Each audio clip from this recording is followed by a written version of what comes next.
I'm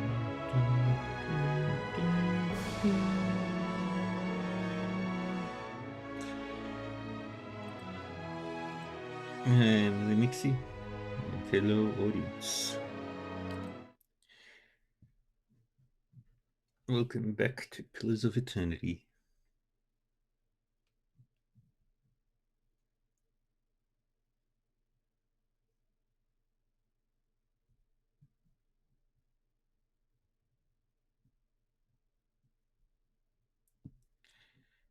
Um, we were sorry for being late to start. I was distracted.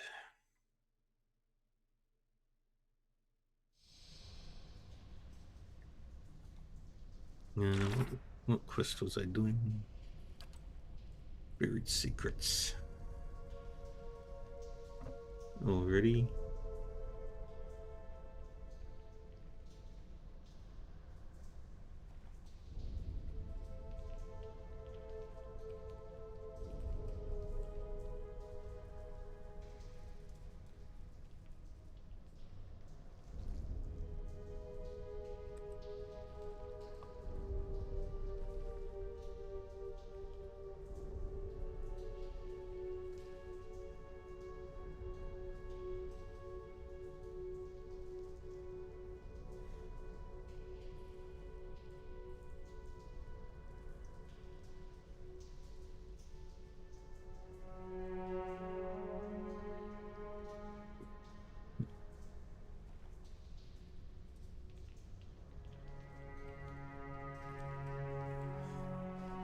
Okay.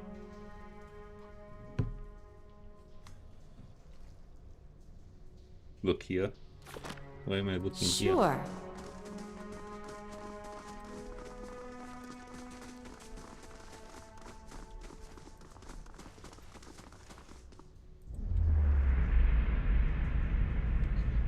The nearby crystals light with the correct. Oh, right. The cracked mosaic floor in shades of orange, and at certain angles, the metallic symbol beneath your feet gleams gold. You look on as the air shimmers as if with summer heat. The very dust and air seem to pull together until a thin, glowing mist appears before you. In its rippling gleam, you sometimes think you can see the shape of a man, features rendered in broad strokes of air and smoke. Is anyone else seeing this? Your voice sparks movement. The spirit surges with sudden blazing light, and in the next moment, you are somewhere else, your mind assailed with a sudden wave of fear and noise. It's all good. Life sometimes gets in the way. Also, I think my house is haunted. You are in the chapter hall. Priests and faithful have gathered in a great crowd, spilling into the hall. Bodies press against you, surging forward to listen. Your own grief is mirrored in the faces around you. Some of the initiates are weeping. Someone has snuffed the candles, and the room is dark save for the podium, lit up from behind. Two people stand before it, lit in silhouette.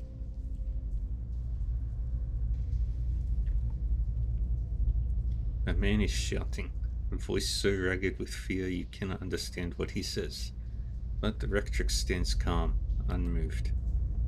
Her strength will see you all through these dark times. You feel that hope like a spark behind your ribs. Somewhere behind you, someone begins to sing. The spirit itself tears itself from you with sudden, dizzying force, and you find yourself back before the ruined altar, swaying. The spirit fades as suddenly as it appeared.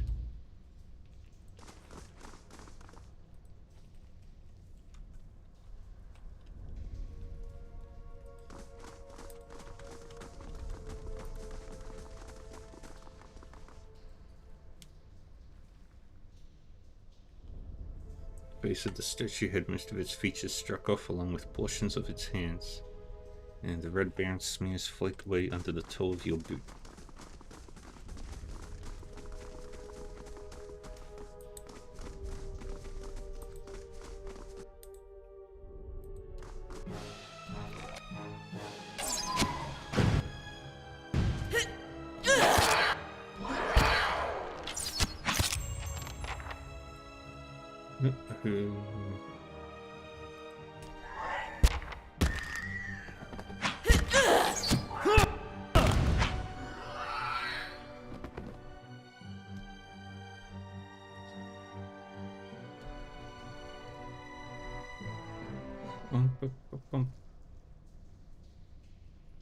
Nobody leveled up. Cool.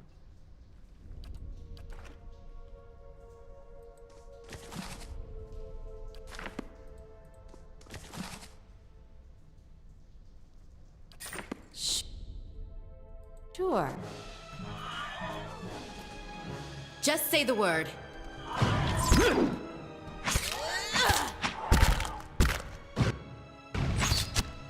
Hey there.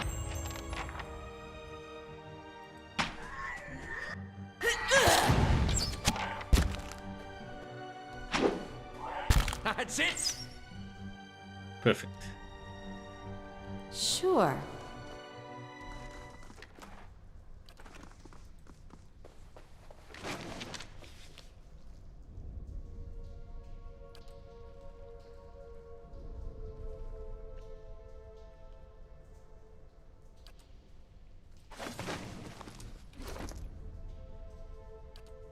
Um,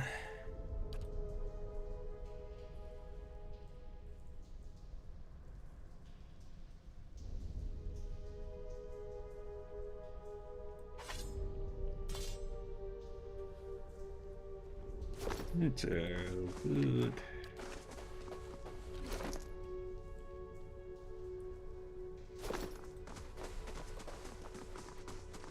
To his grace, so wait, right to implore. The rest of this letter is crossed out in several places and then abandoned altogether.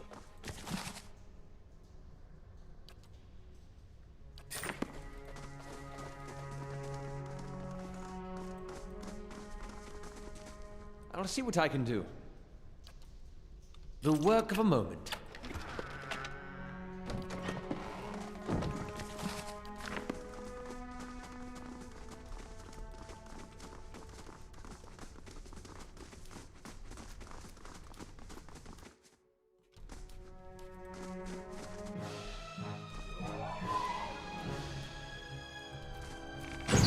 That looked like it hurt.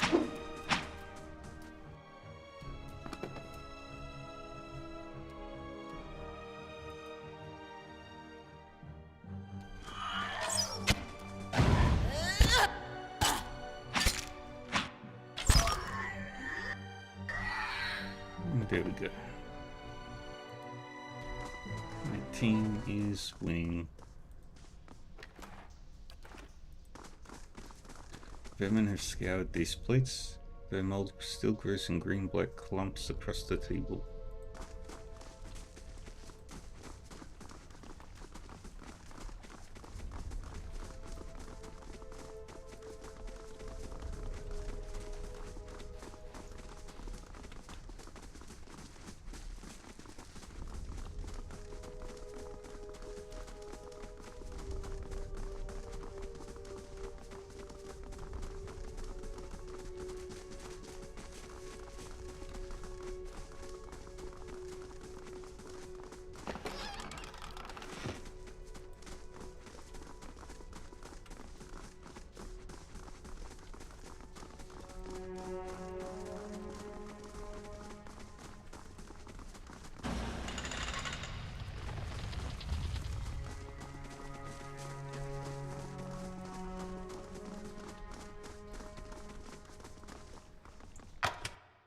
Damn it! We gotta take better care of Aloth. Off.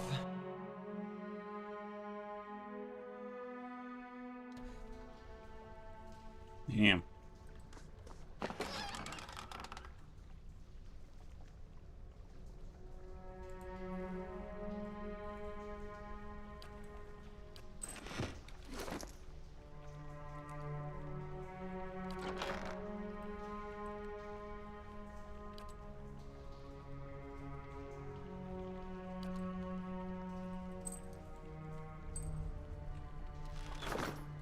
Yeah?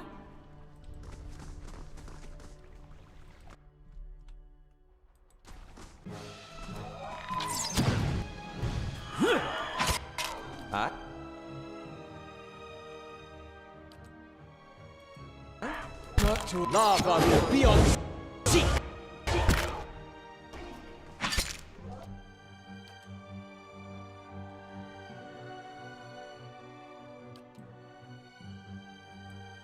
And we blind you. Nafalino, Marinarima.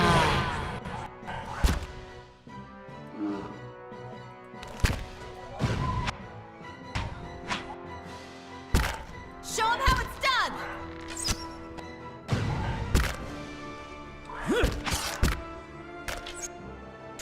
I'll teach you a lesson.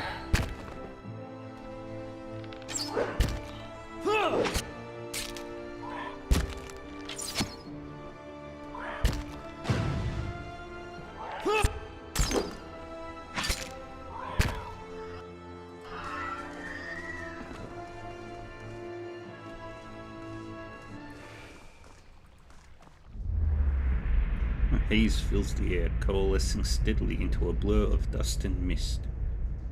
Gathers into the outline of what appears to be a dwarf. A shimmering echo that fades in and out of sight. But stronger than sight is the sense within you of a powerful energy. It roils and seethes with grief, with a grief that seems to spill into your own thoughts, tainting them until the sorrow is your own. Like a crashing wave, the energy surges towards and into you, and suddenly you are elsewhere. Before you is a brightly lit stone corridor, lined with torches and gleaming crystals. You're running, your footsteps echoing off the stone around you.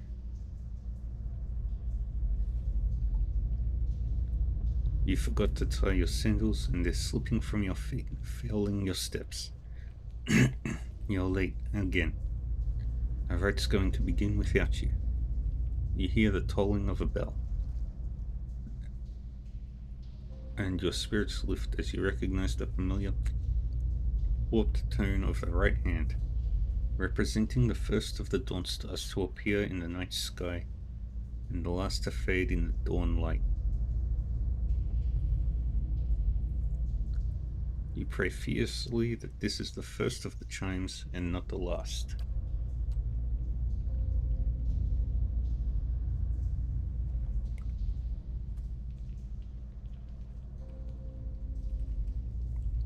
The lights fade, as does the memory, and when your eyes clear, the spirit is gone. I just need to make one small change because this is not my first radio.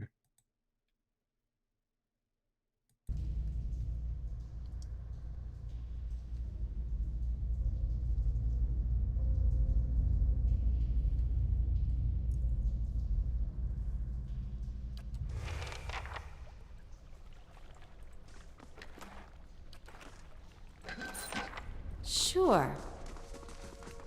A powerful odor of spices rises from one of these dishes. Vibrant dyes and green seeds fill the others.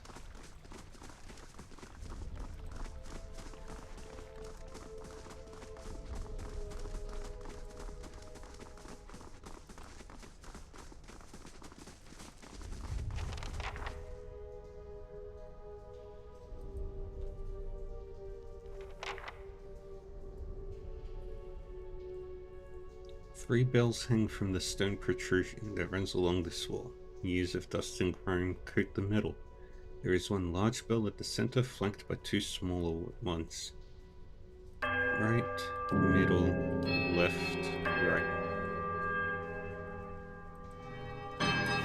There's a quiet, melodic chime from all three bells before the discordant voices meet in one powerful, rising rush of sound. It seems to fill the whole of the temple, driving a driving flood of song that drowns all other thought. As the tolling fades, you hear a creak from the direction of the doors as the passage to the lower levels sweeps open.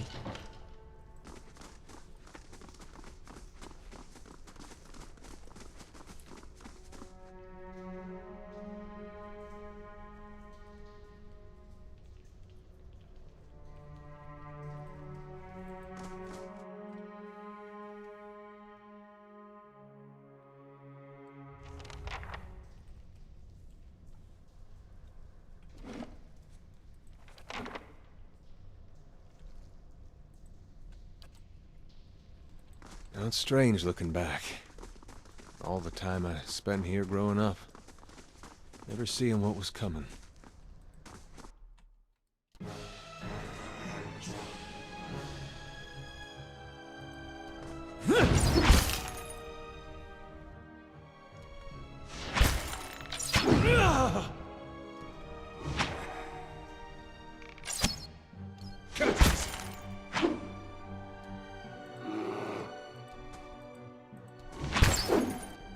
Yeah? Yeah?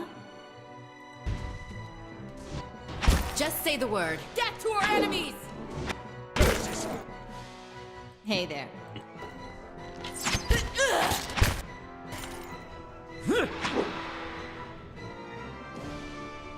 Yeah?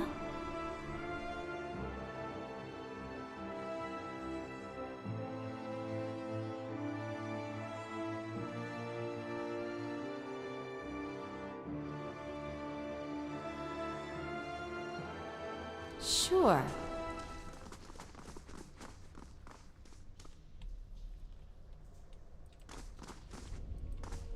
Hmm.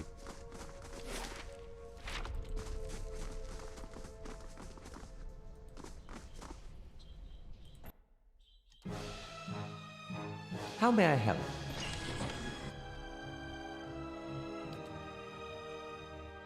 Arthek Worthen Roth!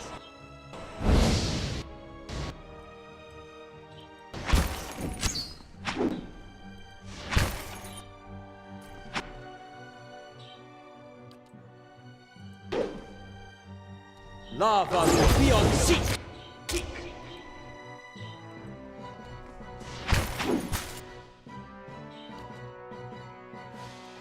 Curses!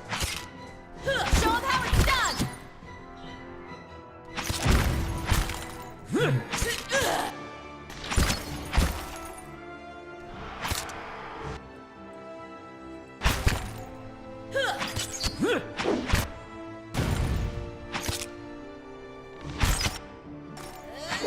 Curses! And there we go. Sure. I'll have it in no time. The work of a moment. Good. You're stuck. Don't count me out yet!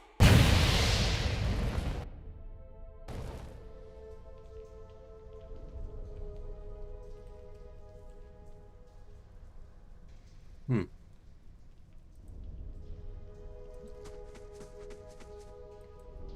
Yeah?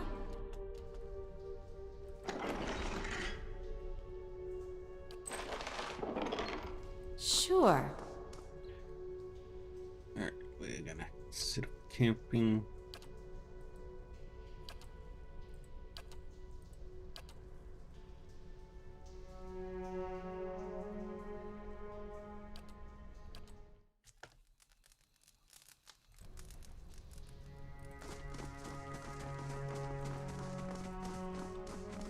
What's through this door?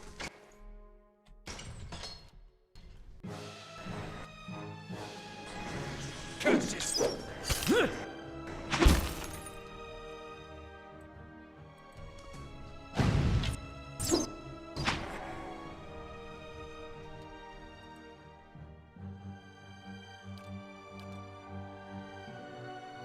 Lava will be on seat!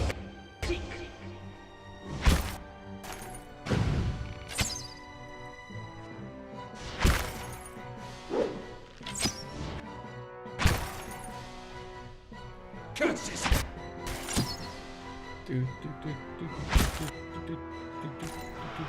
All right, then. You're not getting through me. Just say the word.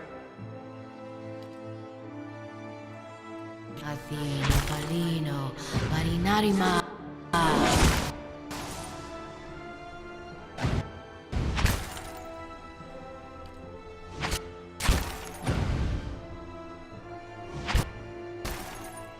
Hey there.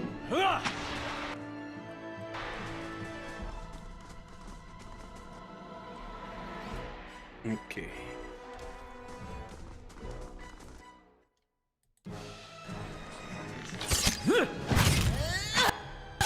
Keep attacking.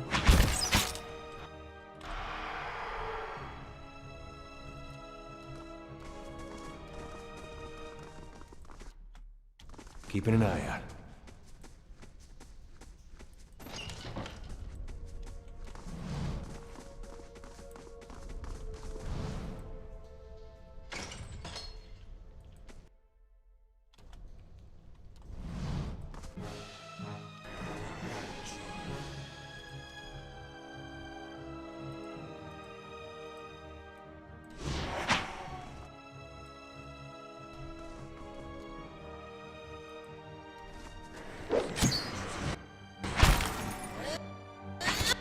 Hey.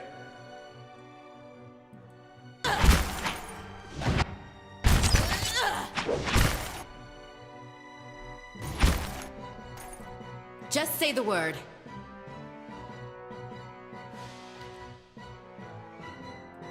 Athena Fal- And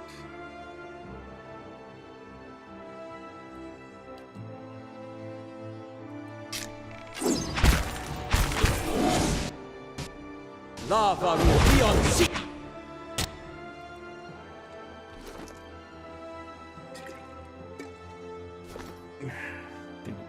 okay.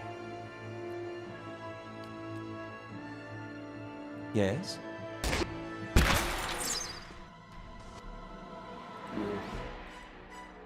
Hey. Yeah?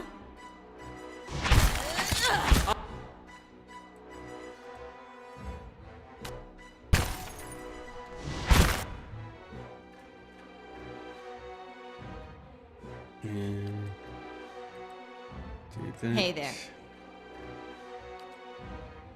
Tug at you. Hey. Lava will be on seek.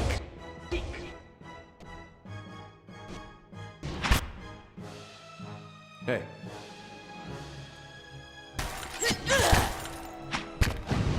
Feeling the strain. Damn it. We gotta take better care of Aloth. Lock this down again.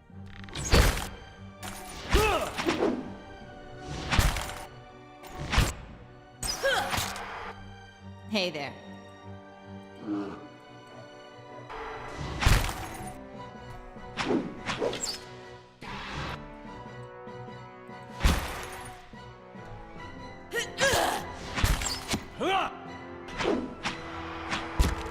Sure. Okay.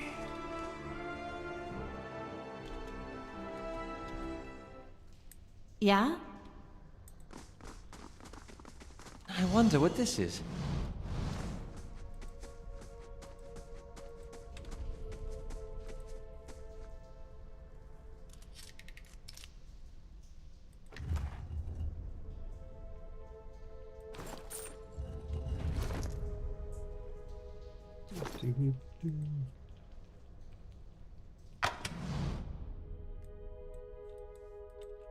I won't go down so easily.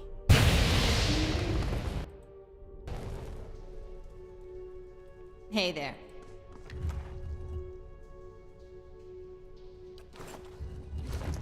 Okay, let's.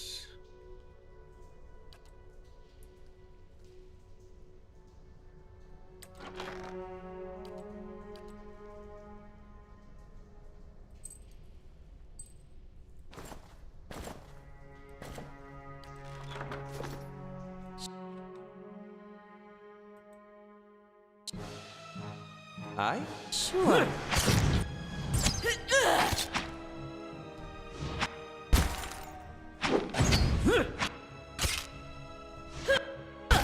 Get my berries down.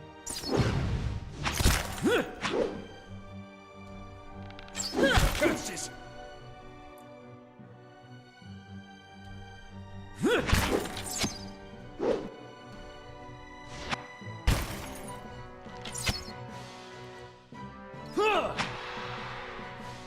Hey there.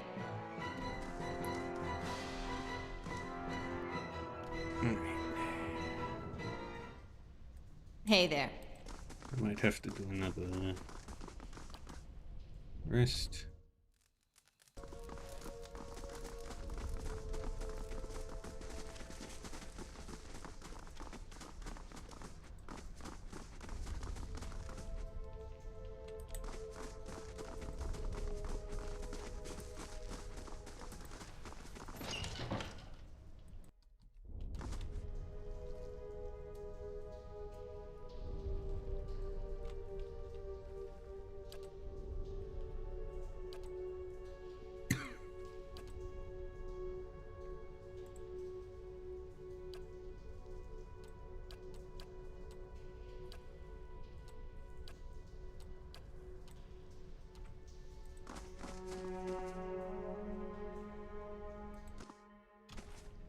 I'll teach you a lesson. Hey, Just say the word. I?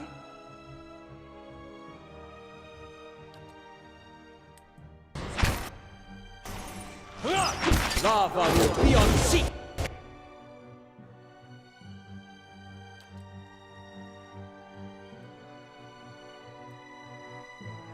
And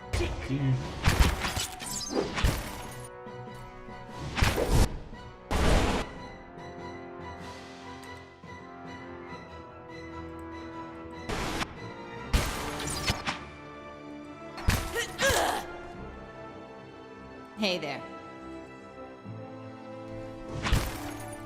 How may I help? Lava will be on sea!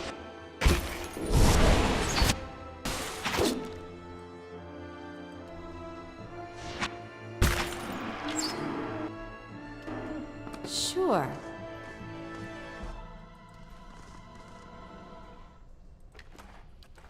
grabbed all that. I'll see what I can find.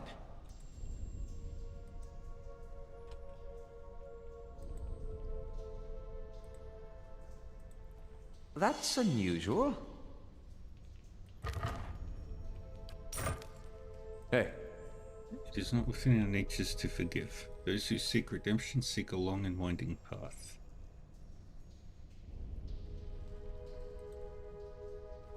A road which takes us down into the very hollows of our soul and asks us to reflect upon the fractured aspects all of right then. ourselves.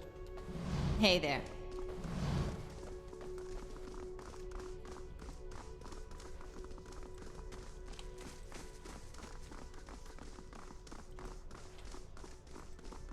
I'll see what I can find.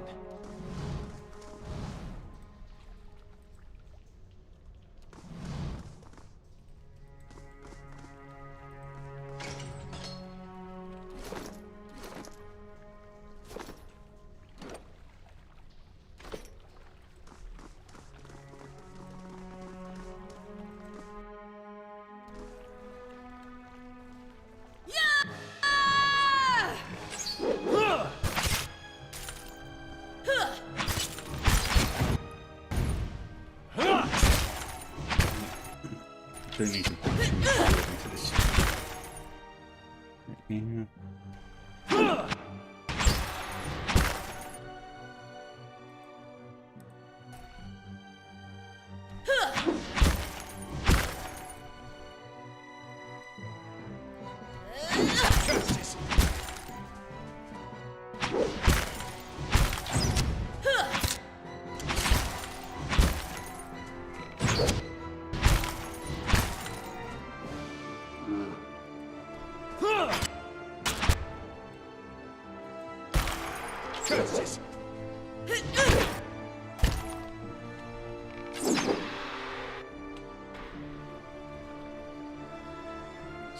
Sure.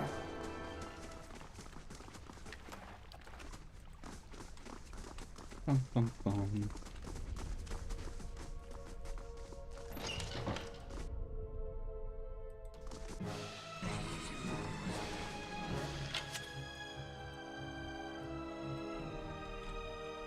Just say the word. Alright, yes. Start with that.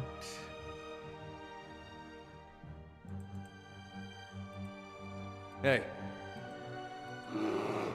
It goes at the Hi. there. Hey there.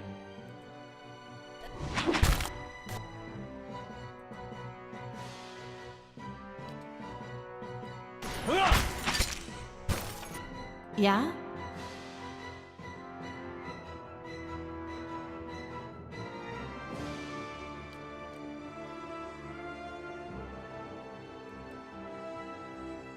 Yes?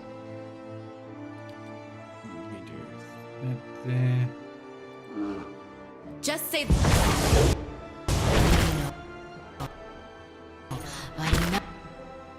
Hey there. Hi? Just say the word. Anima. Leon, see! Do another one. I feel.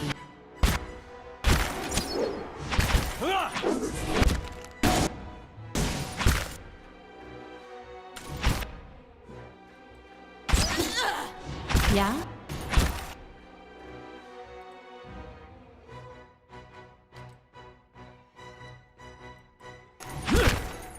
That's worth and right!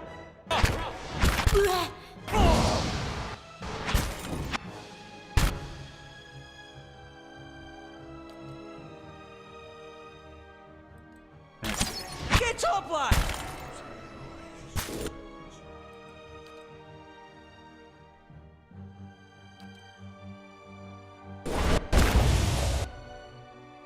Hey,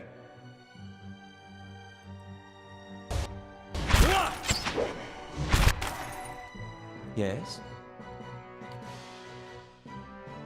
Right there.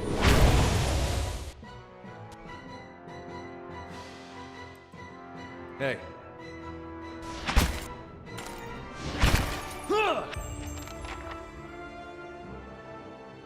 Okay. Hi? Hey there. Just to check.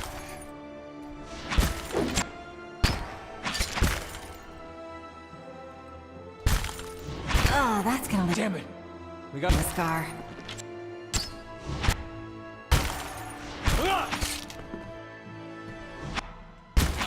No. I could go for some shut-eye about now. I did the fight incorrectly.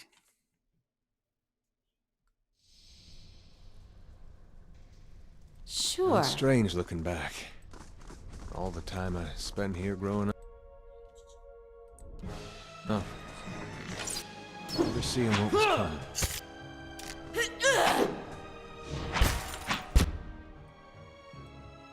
Slippery devil. Show him how it's done. Hey there.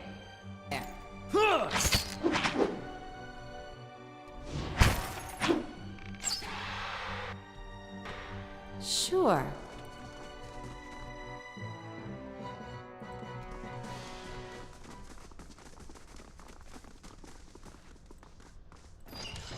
I'll take a peek.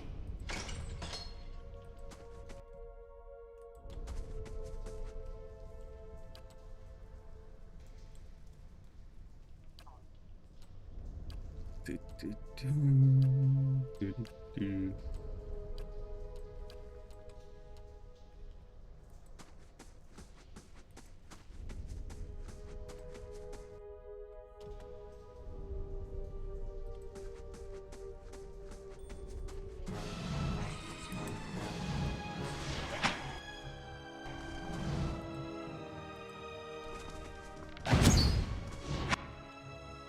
Mm-hmm.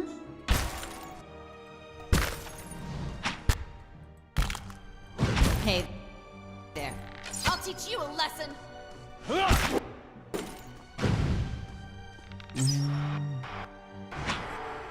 Show him how it's done.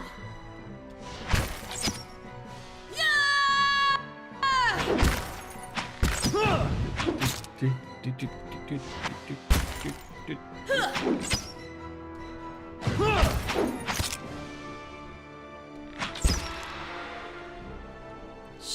Sure.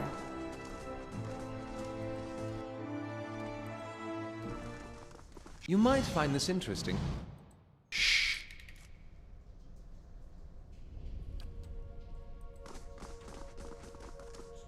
Mm-hmm.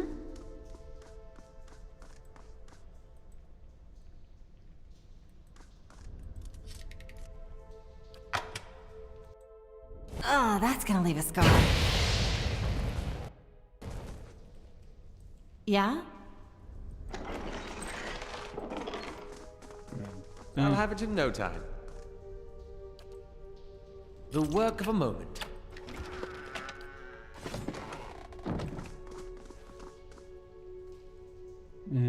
Might rest now anyway.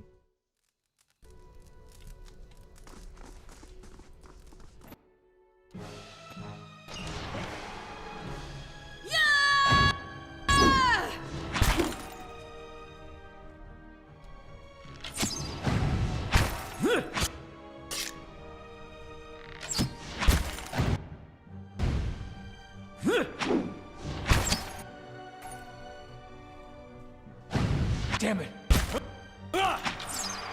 Yeah, Alof.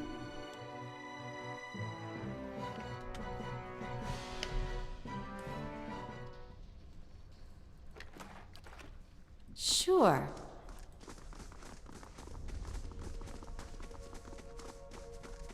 Aye? Yeah?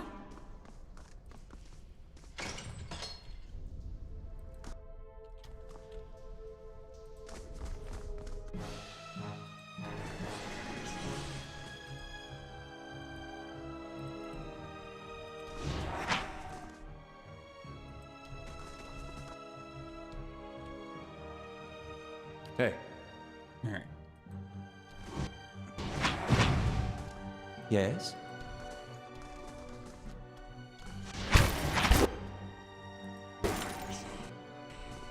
Just say the word. How may I...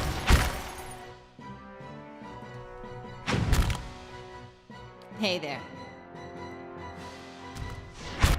Just say the word. Hey there. Just say the word. There we go.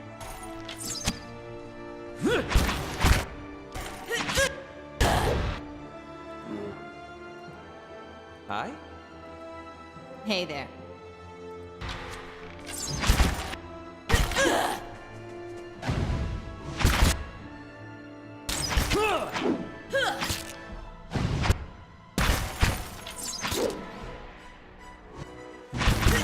Goodness.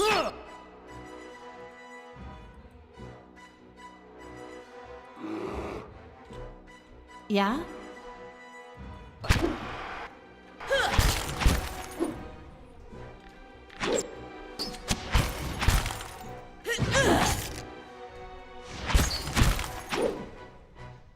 Curses!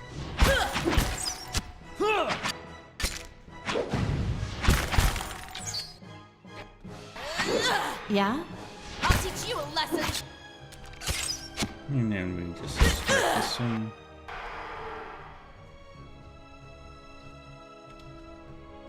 Sure. Keeping an eye out.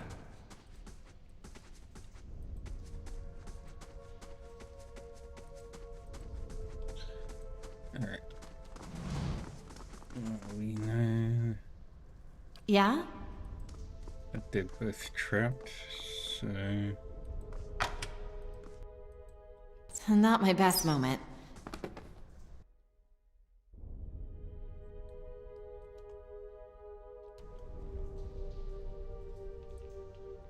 Yeah? Sure.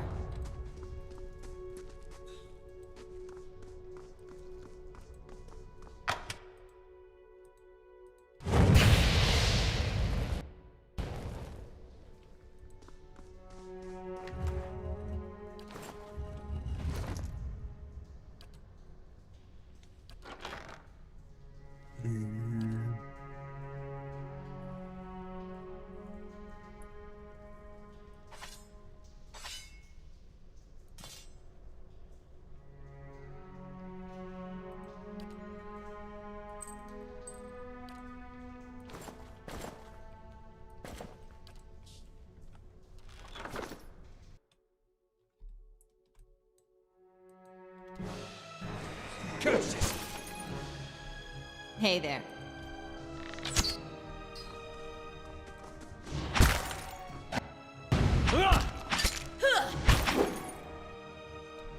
Curses! Come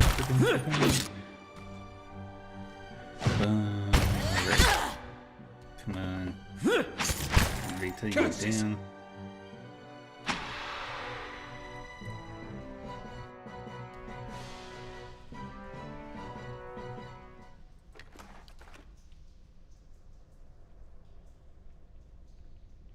Alright, not great. Indeed. Let's save here now.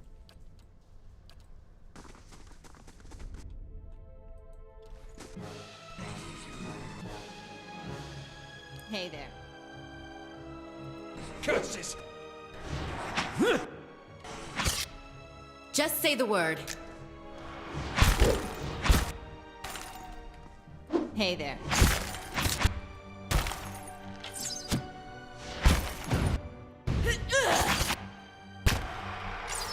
Yeah, just focus on that one.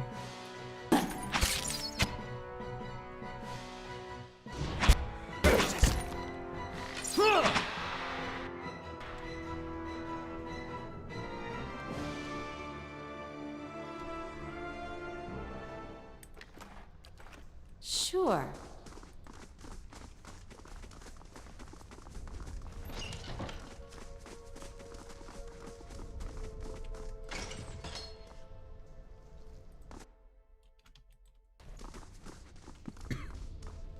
Yeah?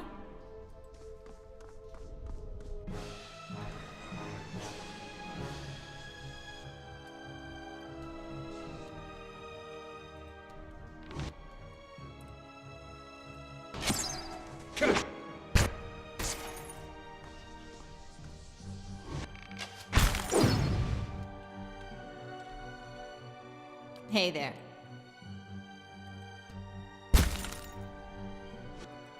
Oops. What's the hurry? Let's relax a while.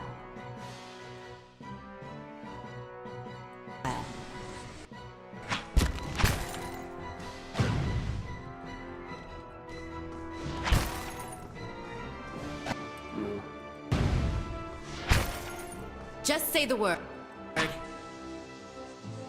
Hi? Just say the word. Hey. Varathus!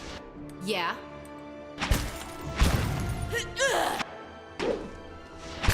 You're not getting through me.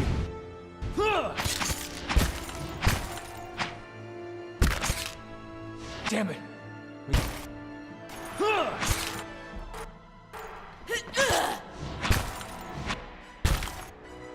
Yeah, this is bad. Hey.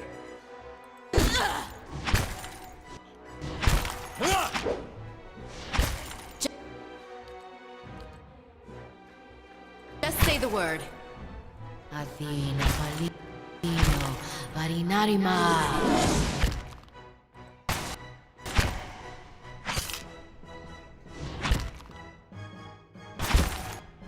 Hey. Yeah?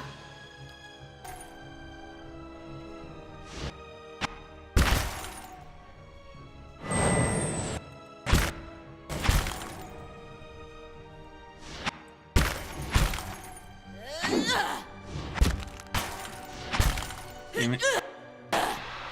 Hey.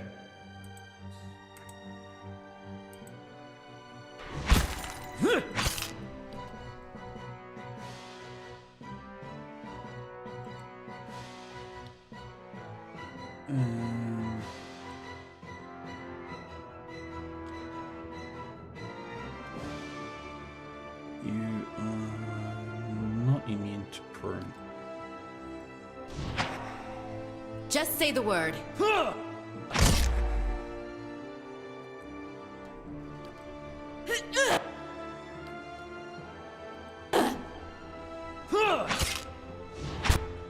Athena, Palino, Varinarima.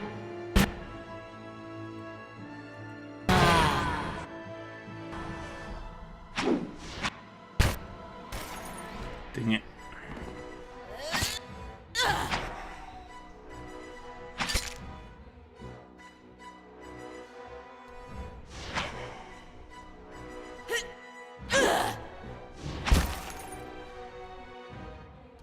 That's bad.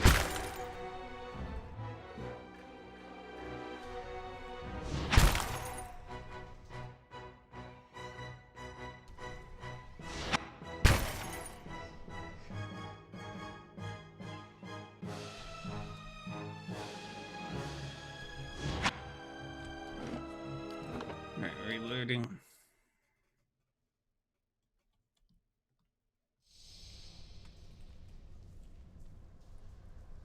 Mm-hmm. Hey there.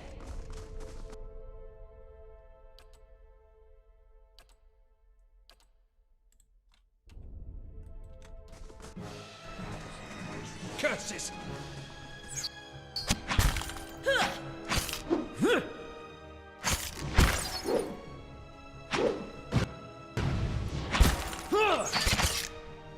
Let's do attacks. Hi?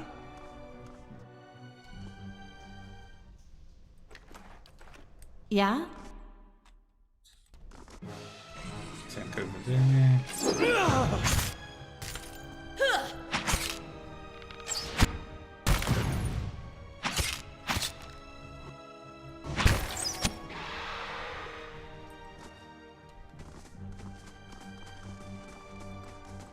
Open that door.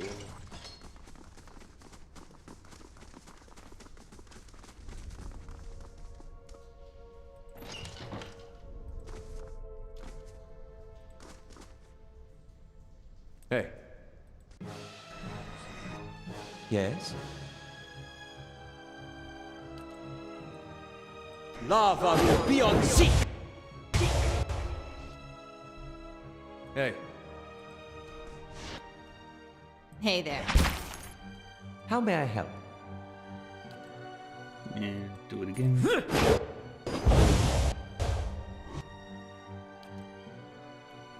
I got the cancel now. Lava will be on sea!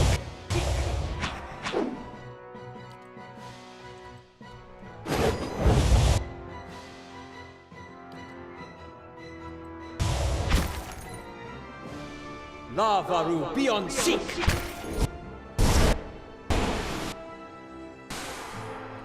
You.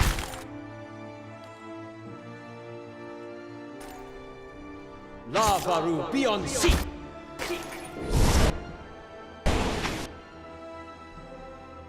Just say the word. Hey there. Hey there.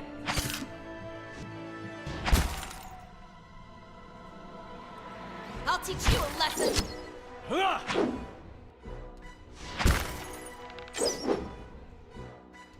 And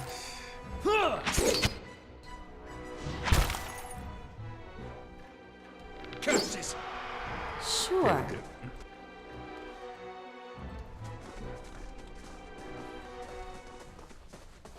Nothing will slip past me. You might find this interesting.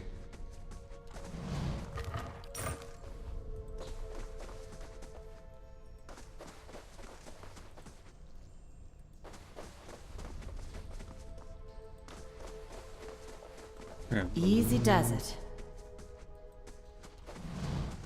Okay, now we're done here.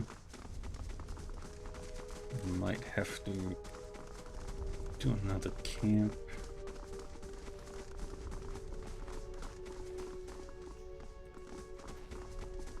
I'll have it in no time.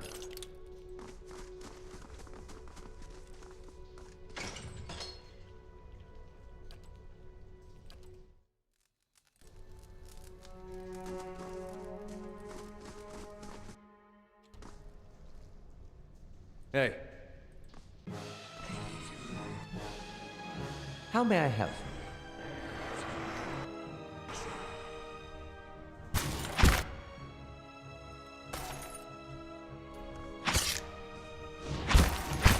Hey there. Avaru, be on seek! Show done! Yes? And do another one in the back row there. Lavaru, be on seek!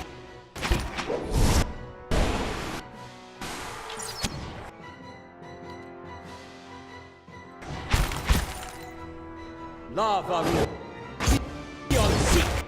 Love Haru, be on seek. All right then. Yes? Just say the word. Falino, Varinarima. Hey.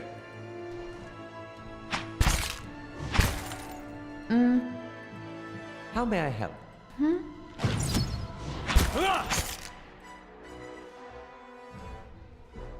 Curses!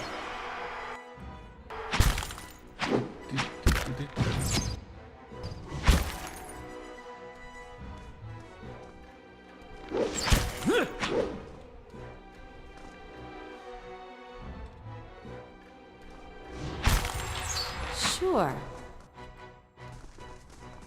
Okay.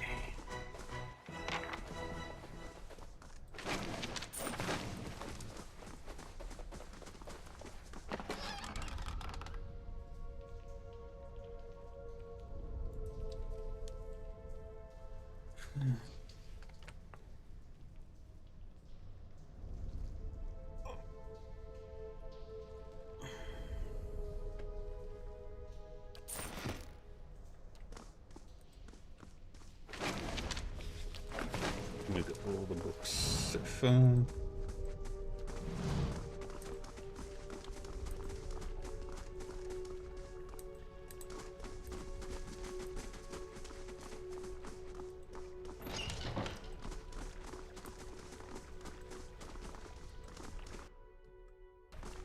Show 'em how it's done!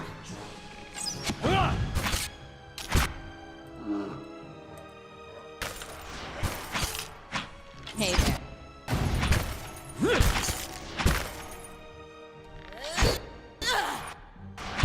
Hey there.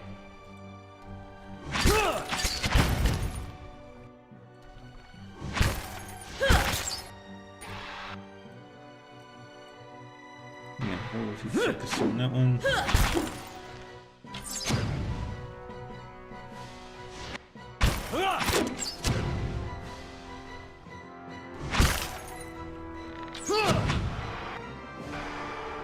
Sure.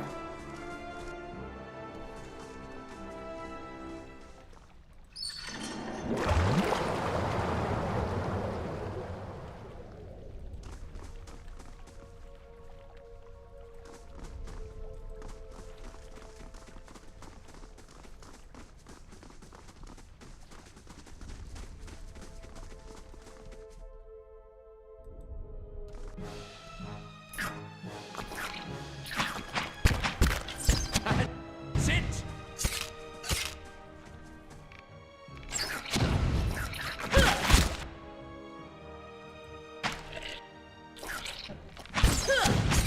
And that's how it's done. I'll teach you a lesson!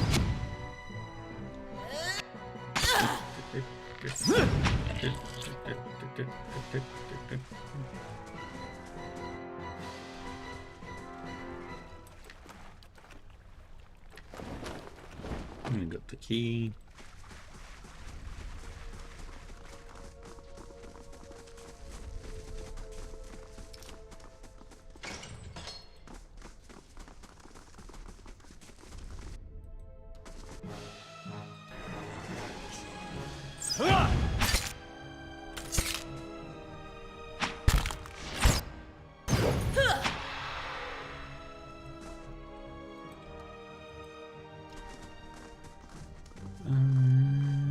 Easy does it.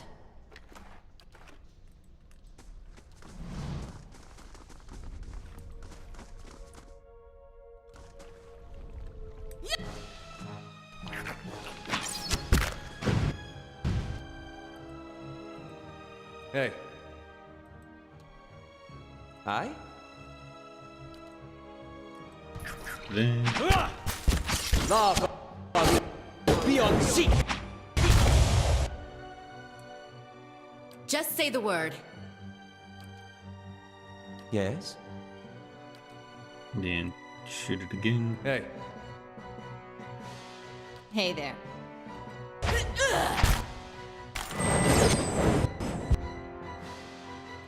And one more.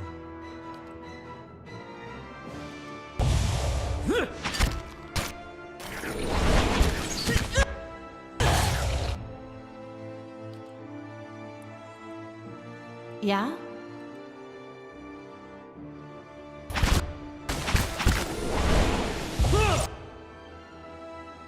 Hey there.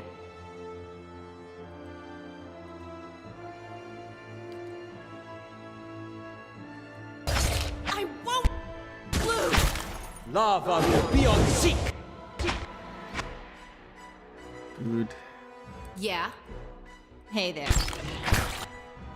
Hell night, let him take me down.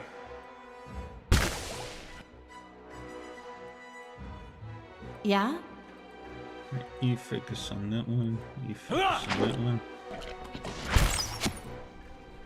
Alright, she's down.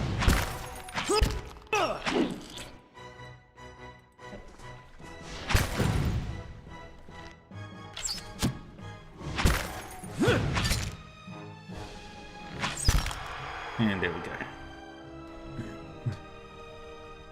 Sure. Hey there.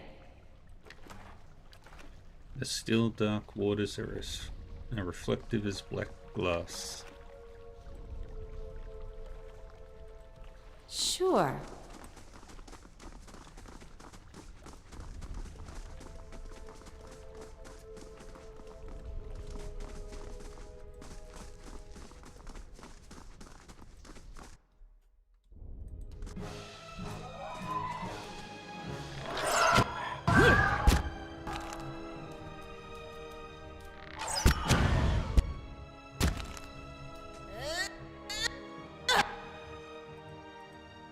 Hey.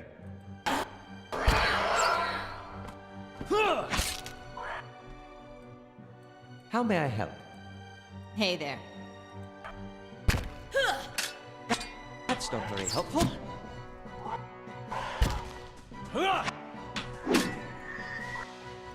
Get up, lad! Focus on the skull there, King. That's not very helpful. Gotta have something here that works. Hey.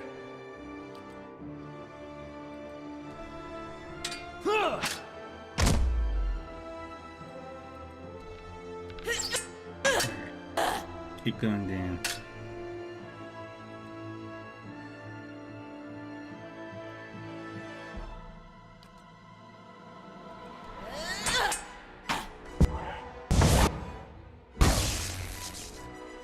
How may I help?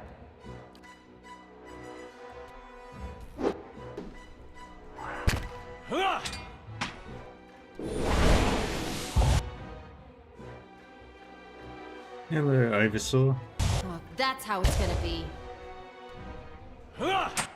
Not good.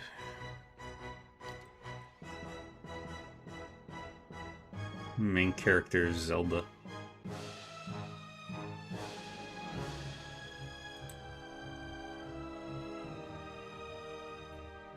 Yep. No links. Hey. Yeah? Switch over to that.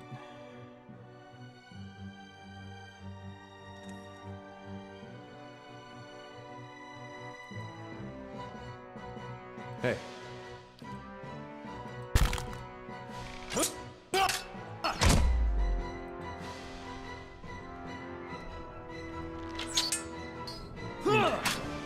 You can take him down.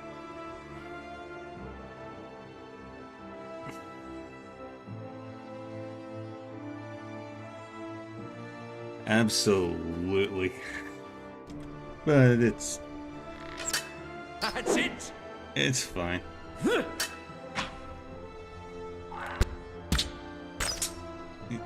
Aloth is great. Hey there. My biggest concern is I'm not doing enough damage. Hey. Sons are in for a walloping!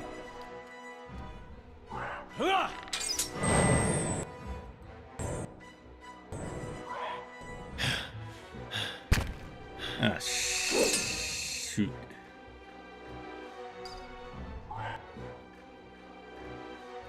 Wait, Eder is... Oh no.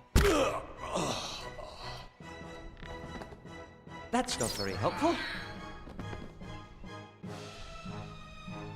Ah dear. Eder is... maimed. Hey, Not good.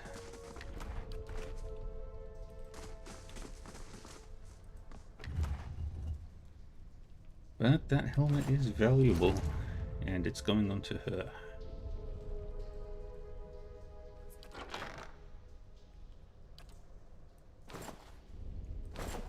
.20 perception is stupid good in this game. Yep, perfect. How are you doing, Ivysaur? Big fan of pillars? Let's do the camp. You awake to the sensation of being shaken, and you open your eyes to see Eder standing over you, his hand jostling your shoulder. He looks concerned. Your eyes are heavy and your vision blurred, the vague unease of unremembered nightmares clouding your thoughts. You're not sure you slept at all the previous night. Hey! Hey! You awake? Good. You were kind of thrashing around, eyes rolled back in your head. You were shaking. Trying to snap you out of it for a long time now. I was gonna have to get a bucket of cold water. You don't seem like you get much rest at night. You got those dark circles under your eyes. Not lately. At night there are dreams and whispers. It's the Watcher thing, then. I'm sure it just takes some time to adjust is all. I'll try to let it sort itself out. But you'd better wake up faster next time. Trust me, you don't want that bucket of cold water.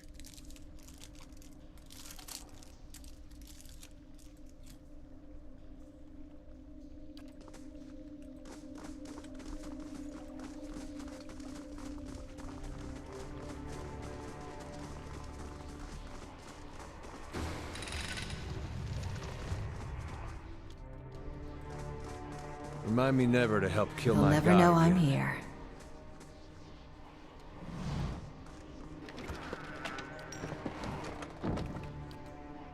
The work of a moment. Take all the shinies. Ooh.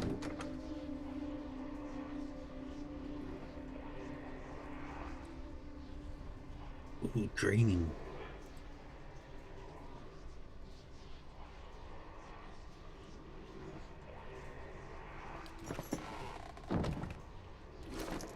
I'm gonna give that to her. Having that weapon would work wonders.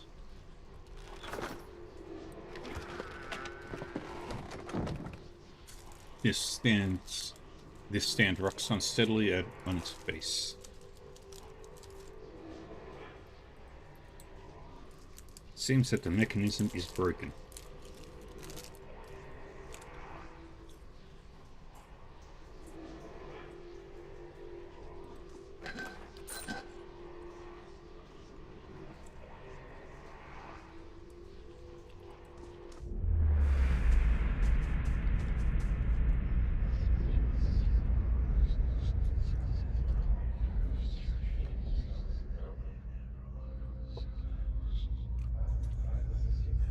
The light rises from the bones as you approach. You have a moment to register the faintest image of a standing figure, features a blur of mist and smoke. before the world tilts.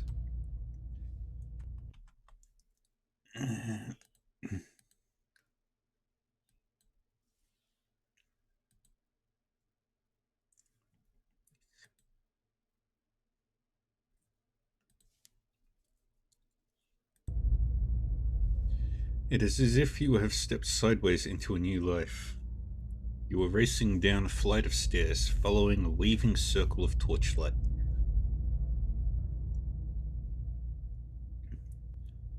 Your own panting breaths are loud in your ears. Panic and your robes alike foul your steps, and you nearly stumble before a hand reaches out to grip your arm and steady you.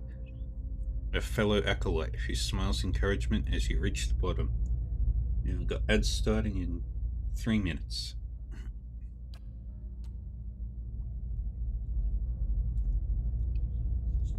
You run around past the shallow reflection pool that marks the lowest point of the temple, following the dark shapes of the older priests as they lead the way towards the narrow hall that leads to the vault.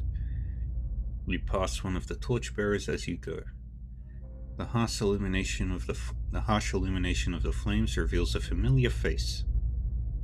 For a moment, your awareness spans time and identity, and you think Weirton has joined you, here at the bottom of the temple. In the memory, he glances at you for a moment, then looks past at someone else. "I'll come back once they're gone," he's saying. You're being pressed along by the crowd, and his words are growing faint. "Just keep quiet. We can't take any chances." Inside the vault, golden relics gleam like welcoming stars. The memory twists, jarring you loose from one moment and plunging you into another like a flung doll. There is only darkness around you now. You think yourself blinded, until the knowledge settles onto you like a cloak. The candles have all burnt away. You know now, too, with a sick certainty that nobody is coming.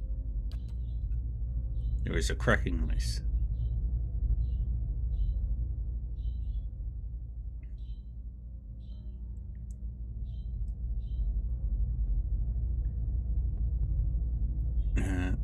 There is a cracking noise somewhere to your left, a wet, slurping gurgle, and a ragged sob. You cannot see, and so you cannot know which brother or sister has fallen, and which digs after what water a body may provide. You hear, in the faint murmuring to your right, the familiar cadence of prayer, but you no longer recognize the words. You are too tired to do harm. The thirst is like a fire within you. Your tongue is thick in your throat, and every breath is a struggle that leeches strength from you. There is a light, they said, at the end of every bout of darkness, but this one does not end. The spirit releases you, and you come back to yourself, in pieces. Your vision clears, and the vault around you is revealed once more, cast in muted hues by the sickly illumination of the soul drifting like fading fog. Fear wafts off the spirit in waves, fraying at your own emotions. I am sorry. I hope you find some peace in the next life. The spirit seems to withdraw into itself. You sense less of its fear and confusion as it recedes, but the soul lingers still. No matter how many times I see you staring off at nothing, it doesn't get less weird. Gather the remains. You spend a few moments gathering up what you can find of the bones of the priests. It proves a heavy and gruesome burden, but you manage to recover them all.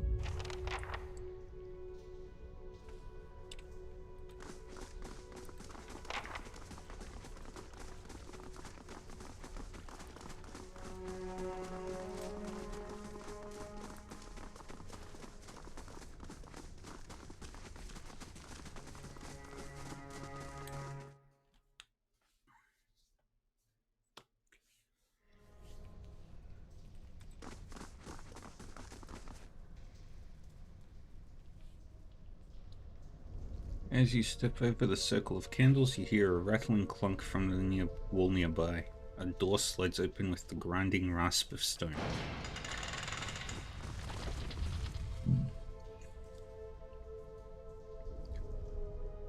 candles flicker gently as you approach. There is a gap above the altar, lined with broken glass, where a mirror may once have been set into the wall. The candles are still burning.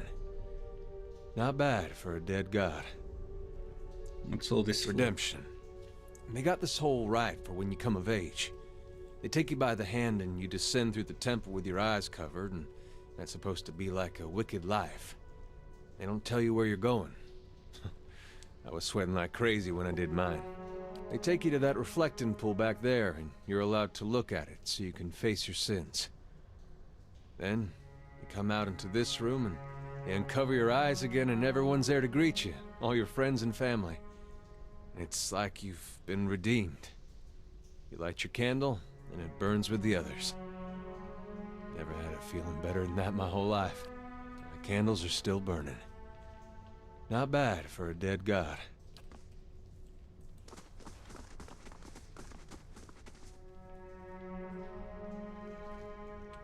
It was nice to see those candles still burning. I figured they'd have gone out by now.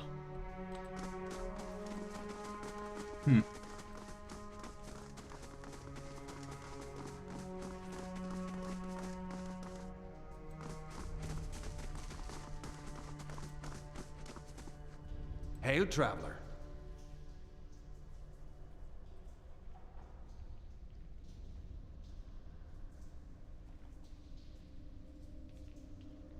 We'll just wait for the ads to finish before we continue the quest.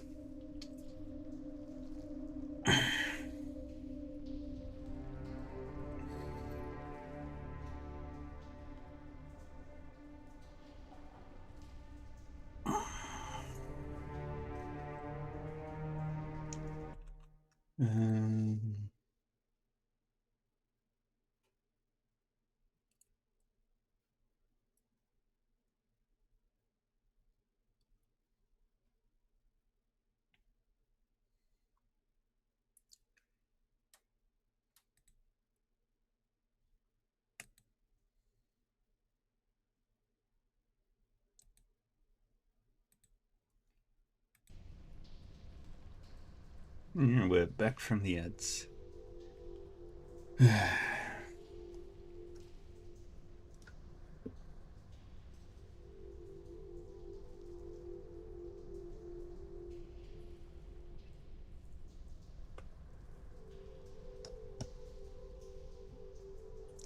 You lied to me. What? Witten grins uncertainly. I was clear about everything. The risk involved. Is that what you mean?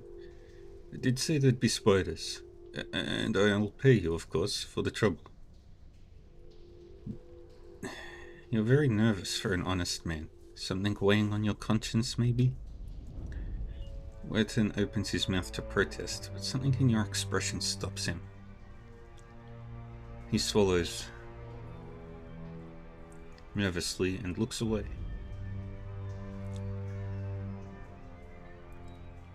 His voice when he speaks is small. How did you...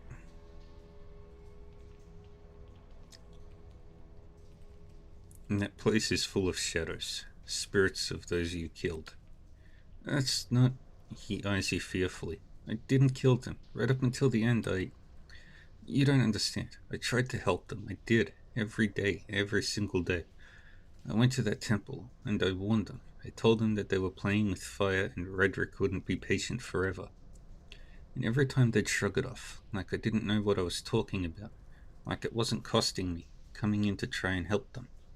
I could have been arrested right alongside them. What happened? Redrick sent word he was going to have them arrested, drag them out, lock them up. They wouldn't listen. The Rectrix said they'd be reborn if anything should happen, and she wasn't afraid. I convinced them to hide, at least. They have that vault full of old relics, gold and such. I thought they could hide in there. And once the guards left, they'd have something to sell for passage out of the Deerwood, back to Edia. And when I told the men the priests had already gone, they ordered the temple sealed. I couldn't get in again. Reten shakes his head. There was nothing I could do. Idia's eyes are wide, disbelieving. Nothing you could do but tell someone. Get the town together. Organize a rescue. I'd have dug them out with my own hands if I'd known. There are some of the last decent folk left in this hole. Now all we've got left is people like you.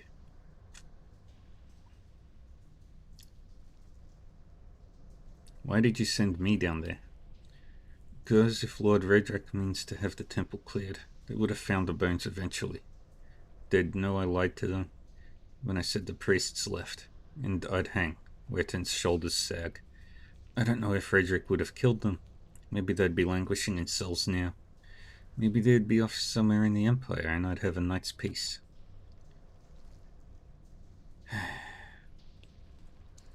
I told you the way of it, Weirton. He says, his voice rough. I told you what happens. What happened. Guess it's your turn.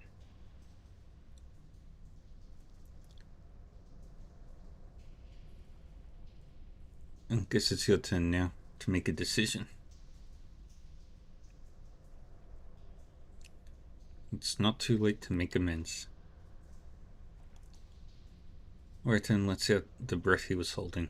I'm not sure that's true. It's been years now. What am I supposed to do? Bury their bones. Try to lead a better life than you have so far. Weirton looks at the remains. He runs a hand through his hair, letting out another ragged breath. I can do that. I can. I'll lay them to rest. Try and do right by them, somehow. Thank you, truly, for what you've done. Giving me a second chance. I'll put it to good use. Yay. When am I gonna level up? Not too far away from leveling. Yee.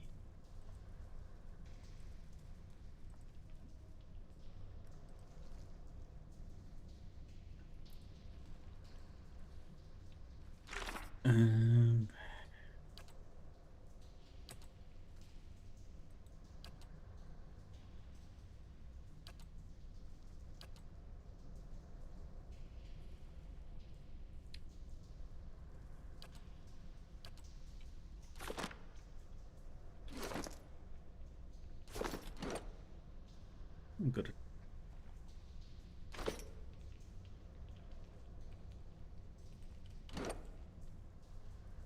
Wait.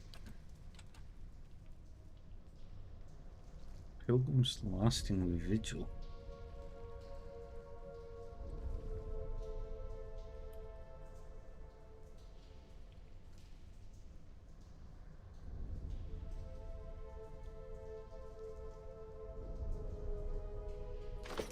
Where did that come from?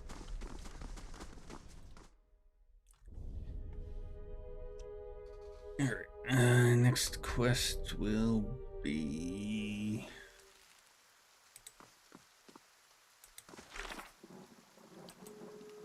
Yeah, we'll do a Mother's Plea now.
And attack.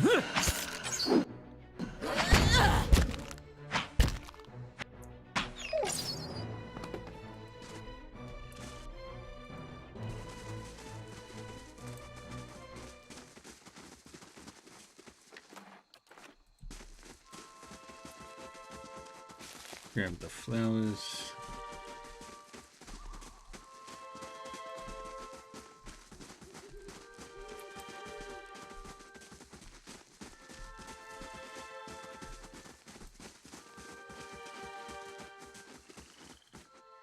A reflection warps and twists in the live gleaming Hadra.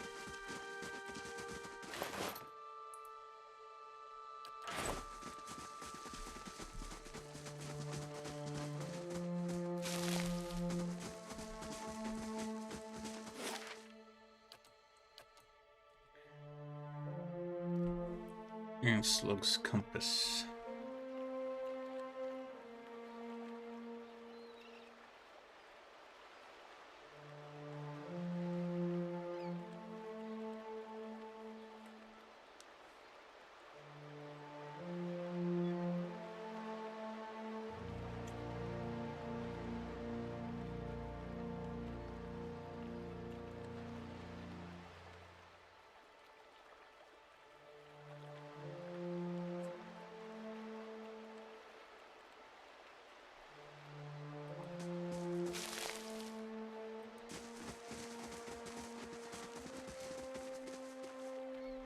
Two villagers stand by one of the tide pools. They are breathing harshly, clearly winded, as you look up nervously as you approach. Hello. If you're here to fish, as we were, stranger, you'll want to avoid the compass proper. The dwarven woman points to the southeast. Her companion shakes his head. A lot of ships wind up spread across the rocks here, so we didn't think much of the wreckage until we heard something. A terrible noise. I thought maybe it was a survivor, but he wasn't alive. Moving, but not truly alive. She shudders. It was awful. What do you mean? What did you see? Corpses. Walking corpses. We don't want any part of it, whatever the cause. We can find something in these tide pools, then we're headed straight home. What are you two doing out here? Fishing, of course, except I lost my fishing rod when I flung it at the head of one of those monsters. He sighs. We were looking the tide pools over and thought we'd try our luck down by the rocks. Got the fright of our lives. We'll have to make do with the nets here, then we'll go hungry. You said there were a lot of shipwrecks here? The woman nods. All the time. It's a lovely place, but dangerous as anything to sail. Good fishing most days. She wipes her brow. I think we'll look further up the coast next time. Farewell. Good tidings to you. Wait, do you hear that?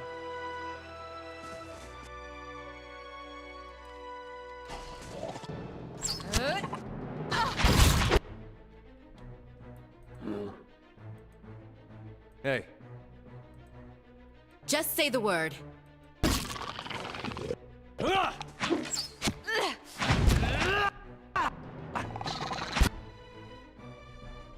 Tilly is dead. Just say the word. Hey there. I'll teach you a lesson.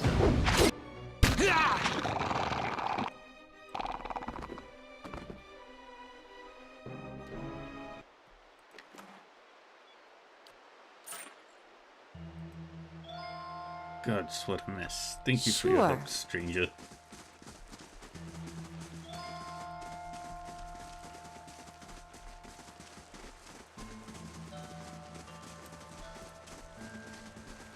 Clear the north side of the map first.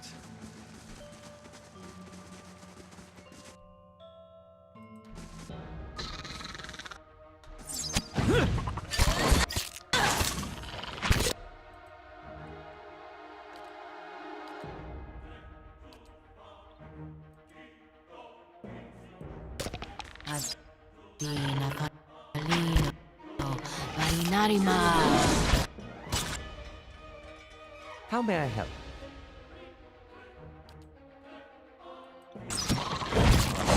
Lava will be on seat.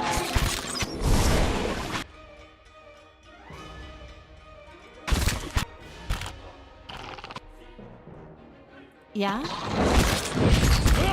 Lava will be on seat.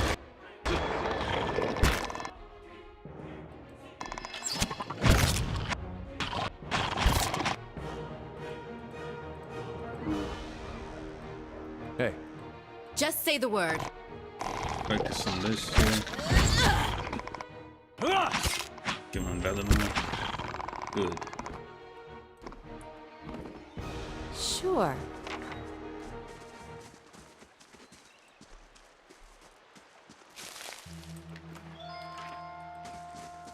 Grab that as well.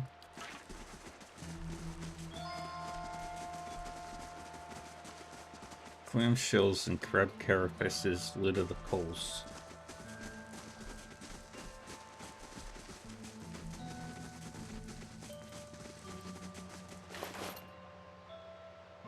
Novelist and Fulvano's letter. People of Durawood call this pitiable lagoon a sight to see.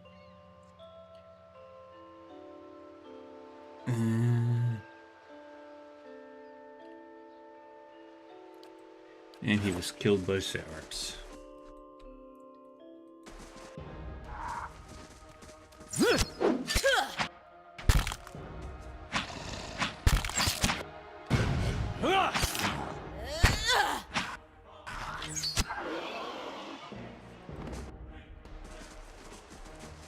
Only one camping supplies left, which makes things a little dangerous.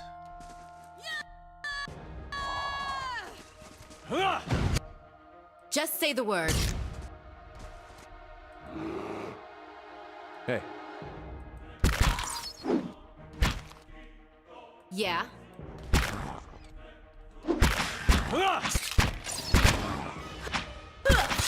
booze.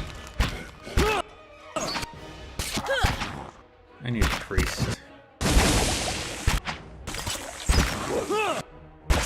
keep it together.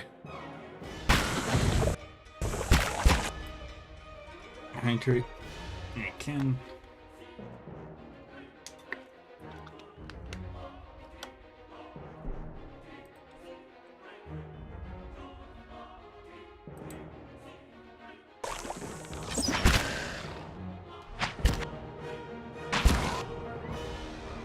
Hey.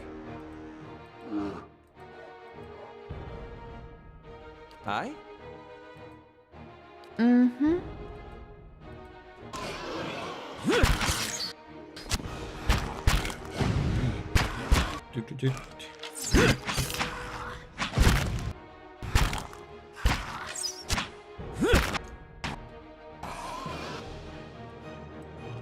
Alright, all of you concentrate your fire on that one.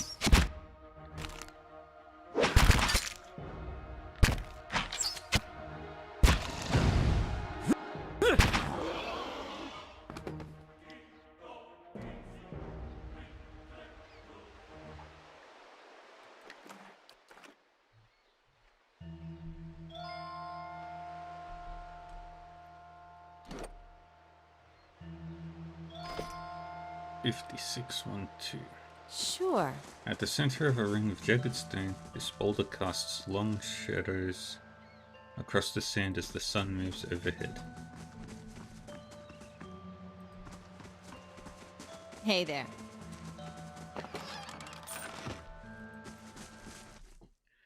One moment. Kill the bot.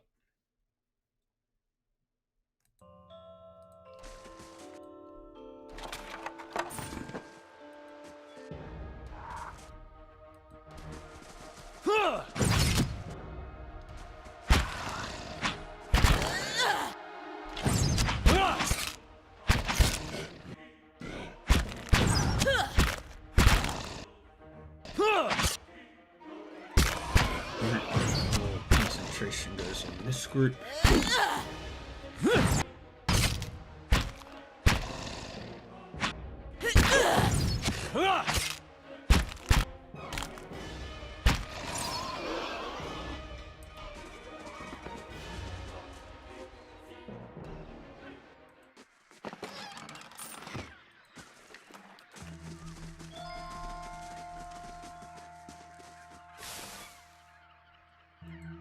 And page from Fulvano's travels. Traveling west toward Gilded Vale, encounter the travel of some considerable intelligence.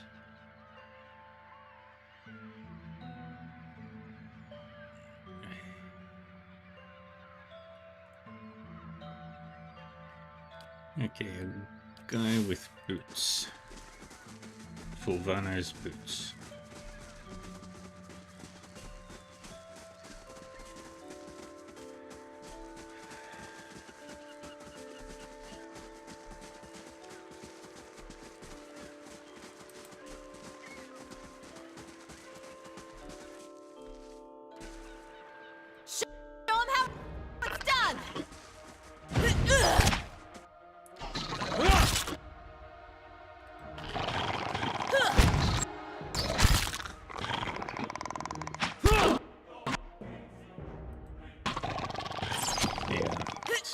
you a bunch of times.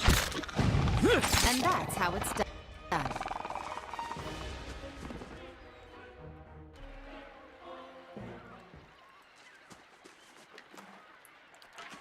Grab all that loot. Now we keep heading down.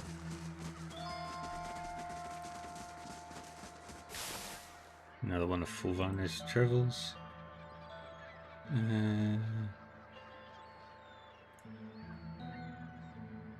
Duran's grasp. Fulvana's gloves are there.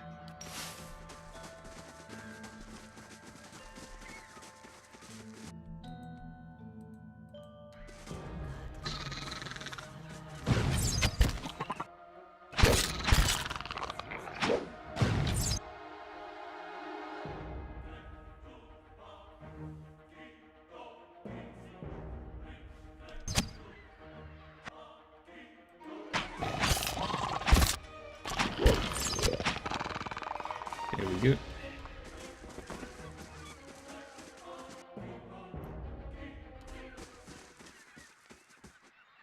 Alright, people on little weekend.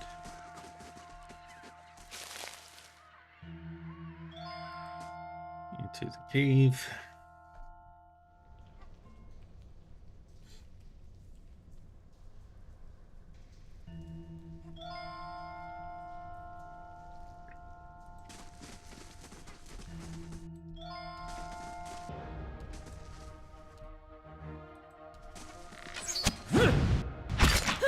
Aye?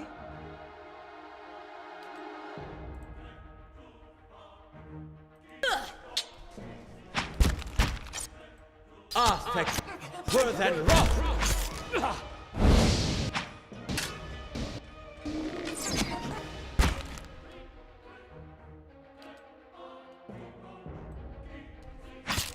Hey.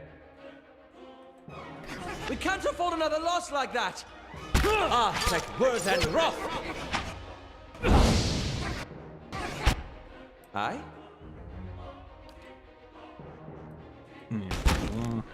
There.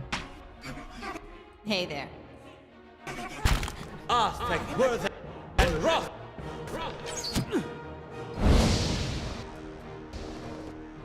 How may I help? Hey there. Hey. Lavaru, be on seat! Yes? And do an arcane there. Hey there. Damn it! We gotta take better care of Aloth.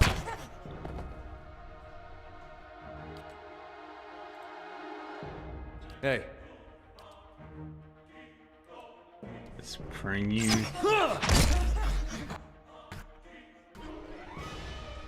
And that's how it's done.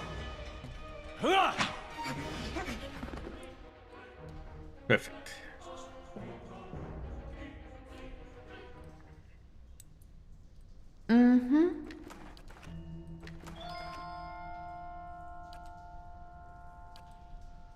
Sure.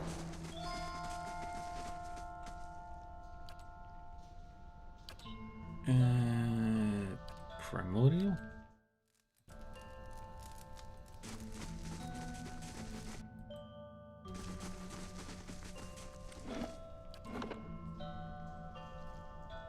Save here. I'll teach you a lesson.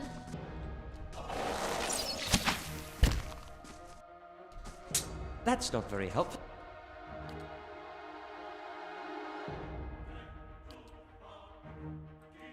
Focus on that. Lavaru, be on seat! One more. Should end this battle.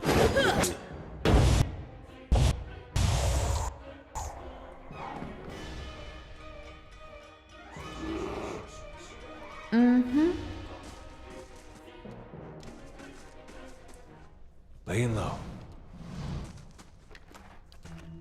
Grab all the stuff.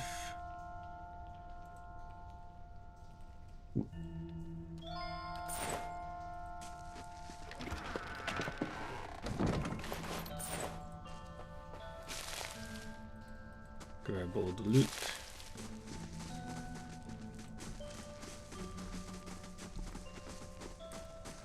And off we go.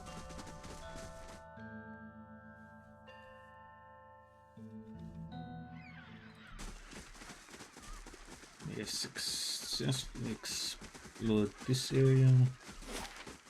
Just got that little corner left.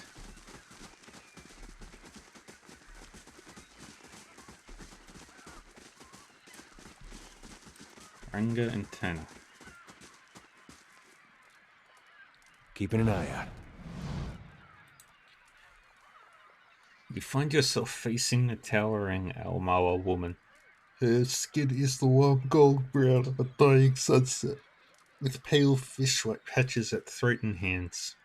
Wavy red-brown hair pulled into tight braids around a stripe of bare skin that follows the curve of her skull.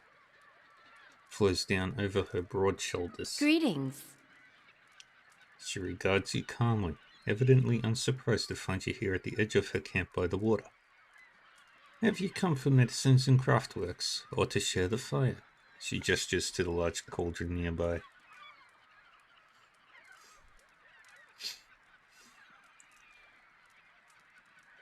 Do you have anything for sale? Certainly. Have a look. We'll buy the camping supplies. And then we'll sell all this. Just not the blue stuff.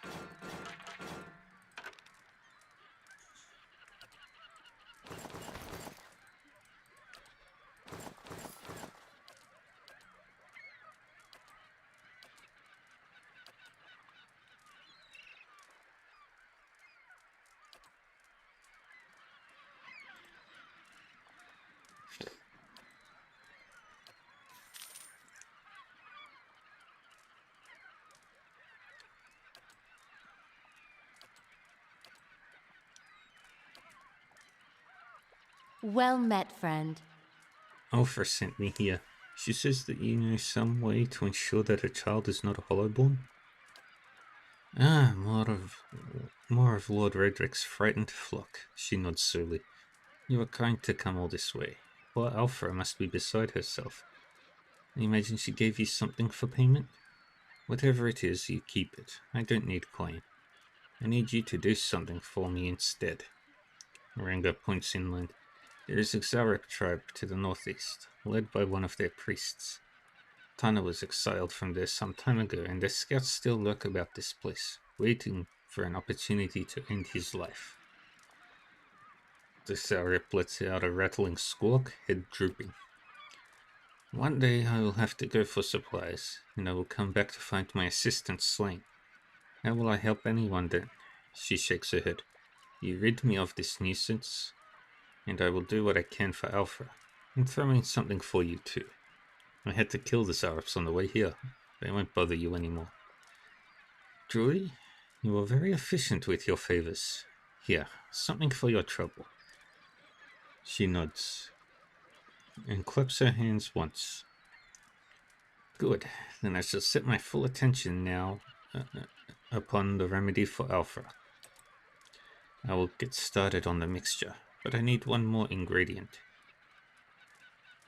Some spores from the creatures in the cave there. She points just north of her little stretch of beach. Sporlings, they call them. It is a useful material. I need one for the mixture. You are welcome to any others you find. I have some spores here. So you do. Excellent. Give one here and I'll add it to the cauldron. It should not take long. The mixture is ready. Take this to Alpha. Tell her to drink it before bed as it induces sleep. She should find herself more energetic in the mornings. Tell her to eat more fish and cheese. The potion will sustain a healthy appetite. Grant her strength. She's a rather frail woman from what I remember of her. Wait, I thought this was a cure. I can tend to ailments of the body. I cannot cure an affliction of the soul. Certainly not one inflicted by the gods. Ranga crosses her arms. I have explained many times, people will believe what they want. So let her believe. Perhaps that will help. Faith is a powerful thing. In the meantime, she will feel much improved. And if her child should not be claimed by the legacy, then it will be born healthy. That I promise.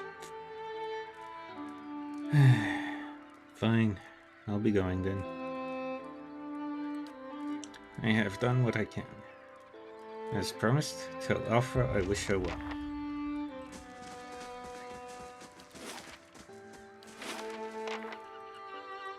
Alright, now we'll go back to...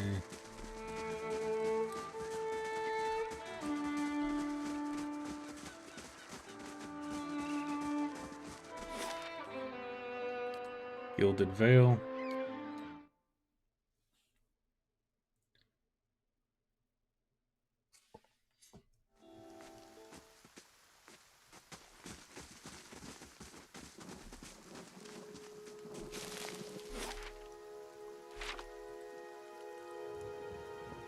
Here we hit the Alpha's house.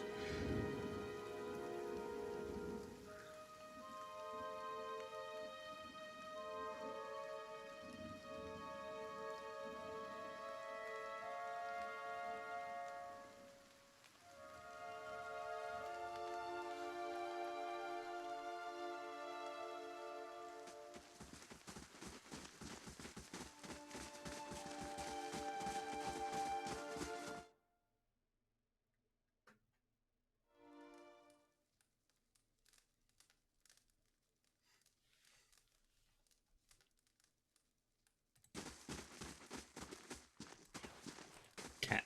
Well met, friend. You were away some time. I was worried you wouldn't return. Is that it? Have you brought it? Alpha looks at you hopefully. What did Ranga say? You really did it. Oh, bless you. Bless you. I don't know what I would have done without you. Now my baby will be safe.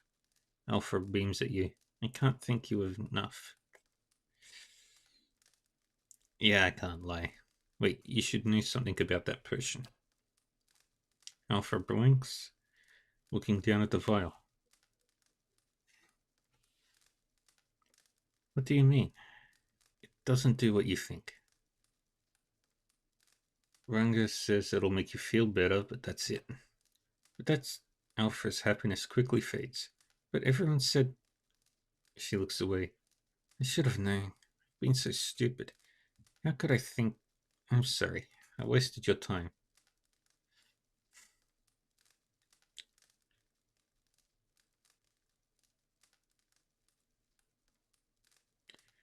You don't know that your child will meet the same fate. Perhaps this is best left to chance. Alfred takes a deep breath. You're right. I shouldn't turn to such methods. There may still be another way. She seems to deflate a little, her face weary. I won't take the potion, but thank you all the same for acquiring it for me. Here, take this. You can keep what remains of Ranga's payment too. And take this as well. It was Hartot's. I've been holding onto it, but I think it'll do you more good. I suppose all I can do now is pray. Perhaps the gods will be kind. Everybody leveled up. Yippee!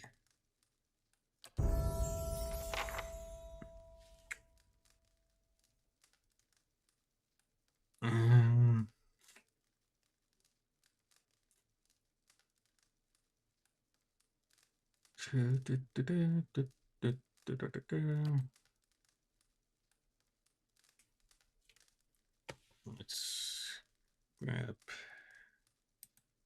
mechanics and stealth for you from now on.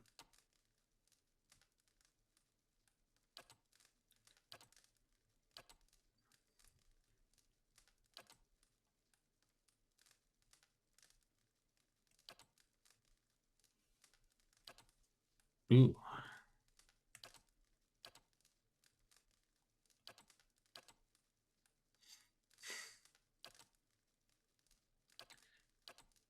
Vicious Companion. Faithful Companion.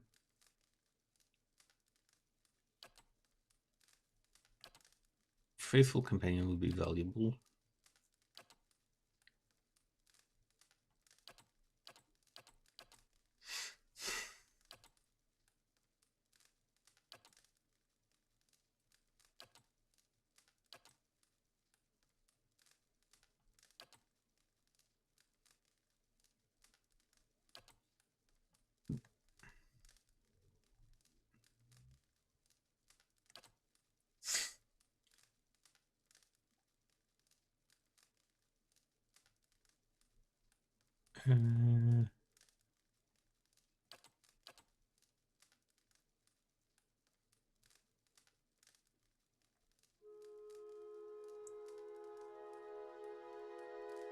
Raw damage.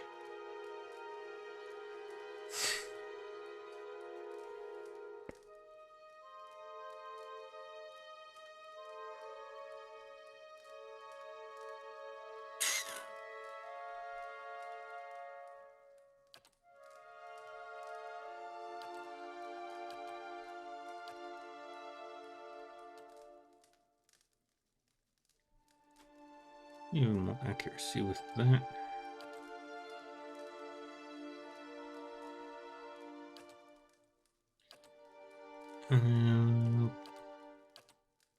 Take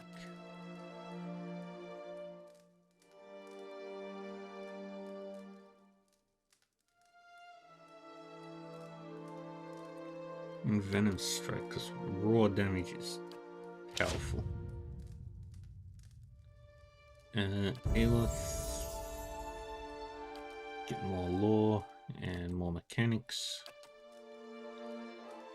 And your new spell will be Ray of Fire.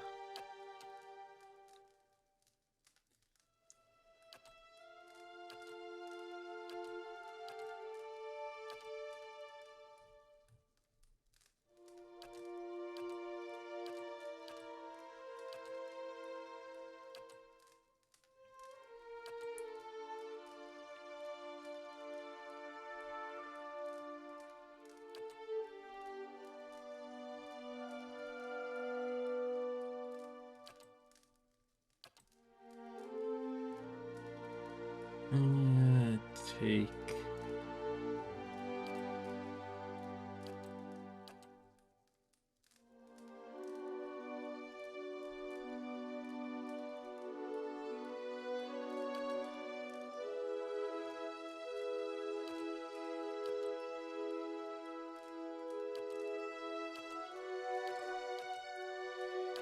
take the weapon focus for nobles, so you can do more damage with your scepters.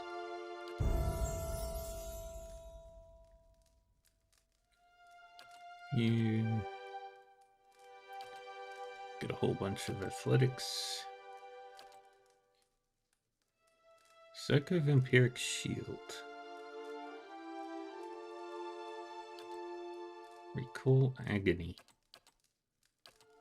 Mind Blades.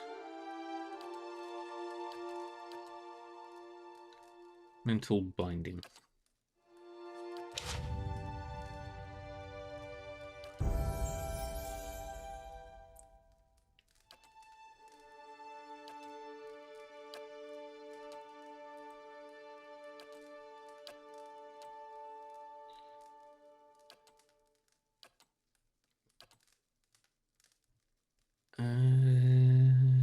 You take weapon and shield style.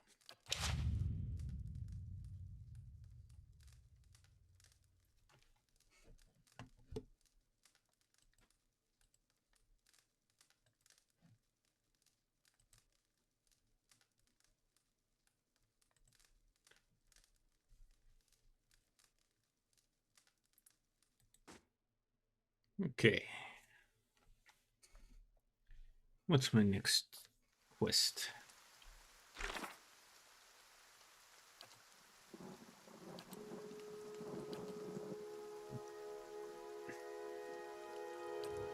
Against the grain.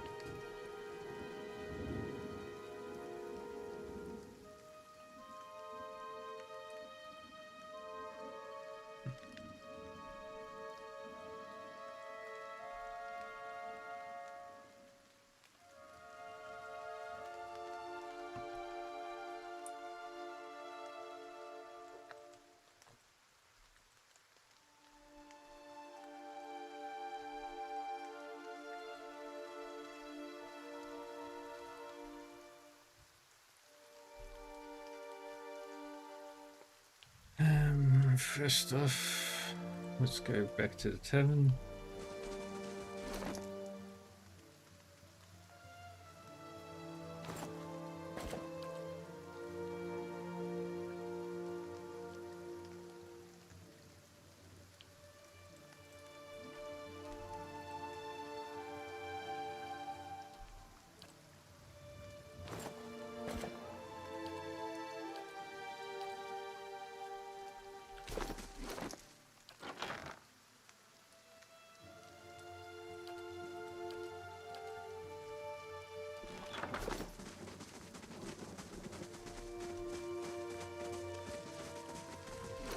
Wait.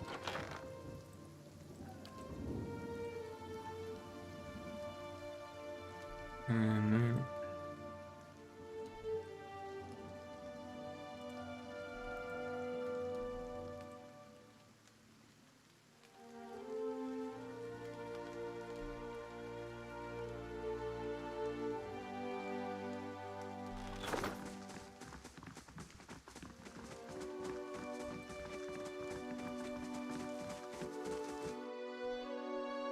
Into the city, into the tavern.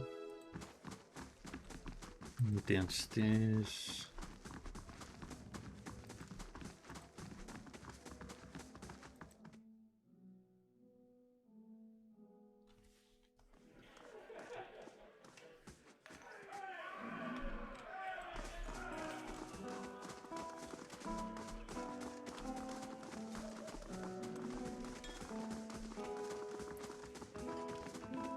Hail, traveler. Um,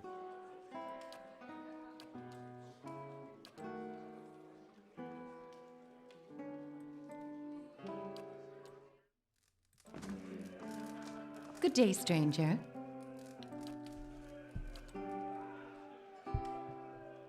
okay.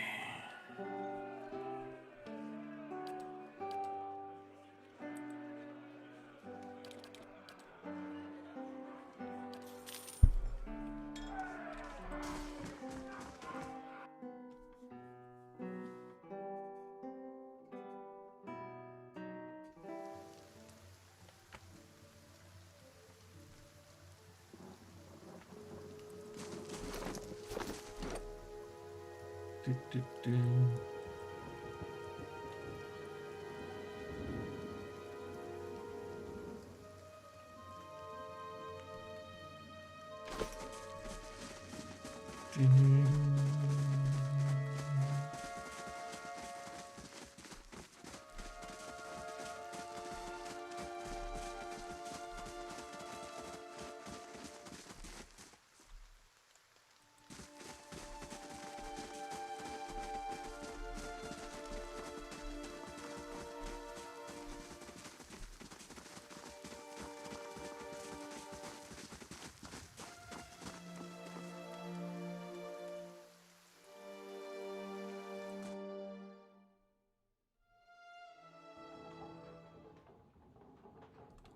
An elven man stands before you, his relatively stocky build suggesting a life of labor.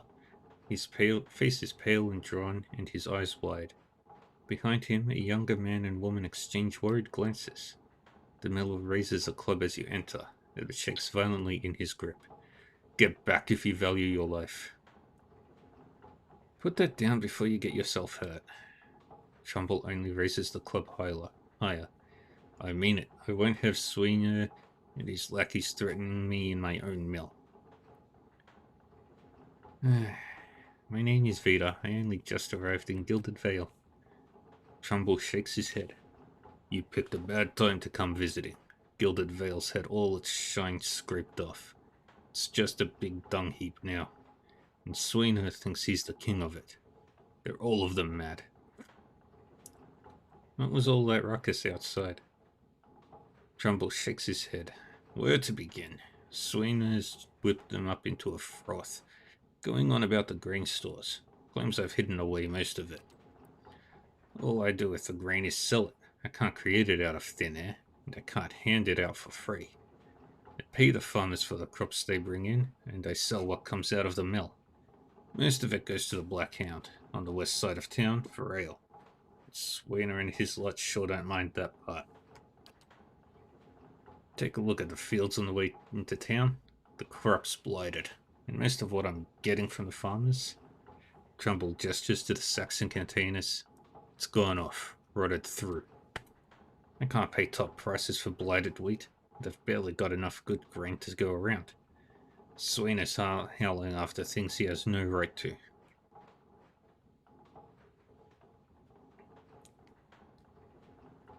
Seems like a pretty clean story for a messy situation.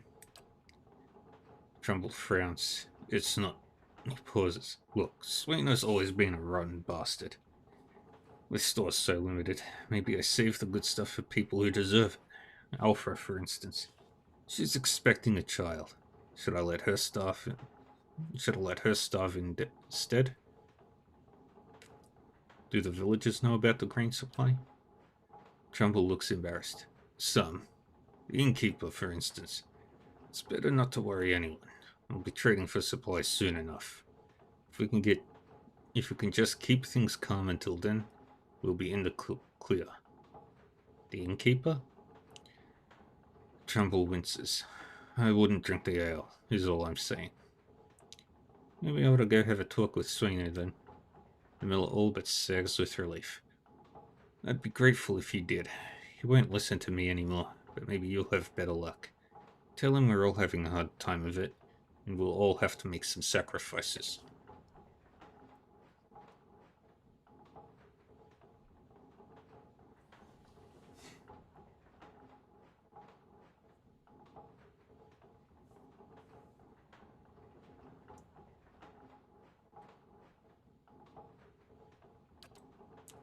We'll be in your debt for it, if you can convince him.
Just to check.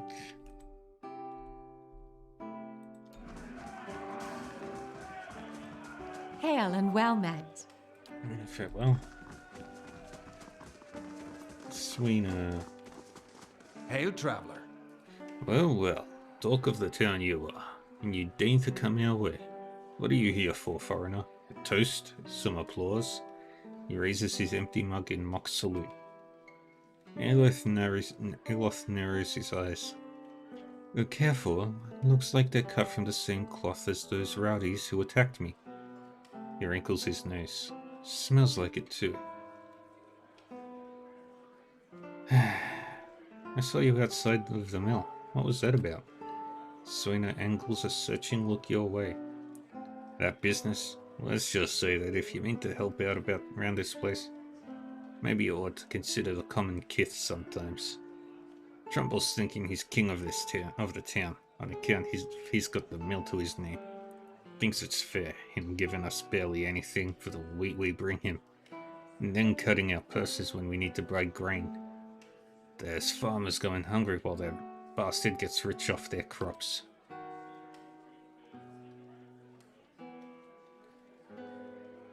Maybe he's the one you ought to be asking questions to, stranger. We're tired of him playing Lord.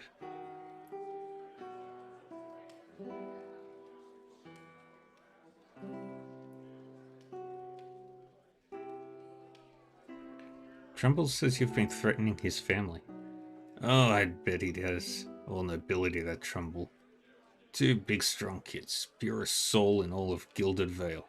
Dwarf sneers. Coward sending out messengers to handle his business. Well, you can go and tell him we haven't had a solid meal in days on account of him. And we can't afford a good drink on account of him. But we won't be bullied by some foreigner on account of him. What if I buy you all around? What, will you talk to me then? Swainer considers it briefly. He looks at the others. Fair enough. You bring us something to wet our throats, and maybe I'll fill up the trading woods.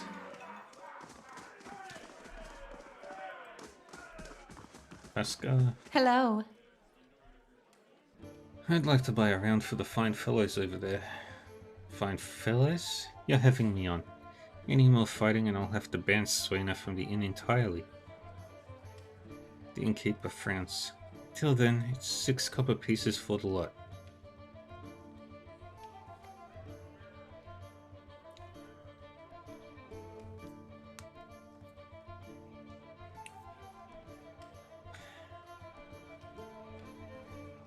Please, if I can just get them talking, I might be able to convince them to stop harassing the miller. The innkeeper studies you warily a moment, and then sighs. Well, that's alright then. Here, 3 junks for 3 fools. You get them off Trumbull's back, and maybe he'll be a little less stingy with his supplies.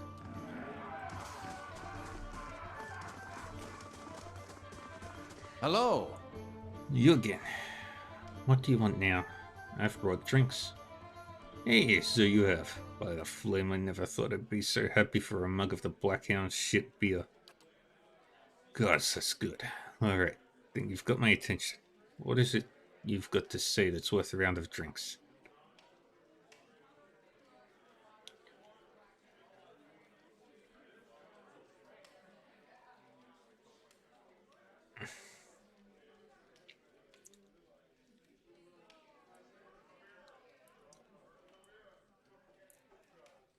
Maybe you could tell me more about what's going on. It's like I said, the mill is in charge of grain prices. He says they're fair, but I know for a fact that folks like Alfred pay half what we do. Dwarf sighs. And maybe we've been a bit rough with him. But what are we supposed to do? We can't keep paying. We're going to starve. And do you think Trumbull's going to be sorry about it when we do?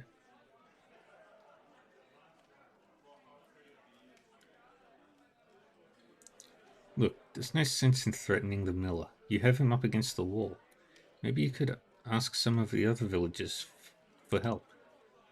Swainer eyes you for a few long moments, drinking deep from his mug. Then he sighs. You're right. Things go on like they are. We're just going to end up hanging from that tree out there. He looks to his comrades. Tell Trumbull we'll leave him be. Don't know what we'll do now with the crops failing. Haven't got another trade to speak of. Think Pascal needs a hand around the inn?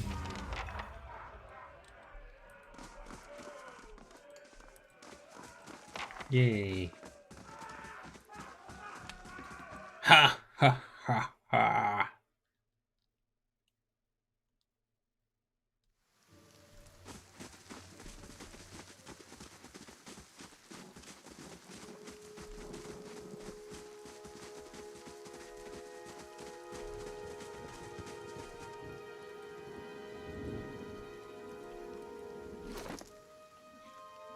And 679 gold.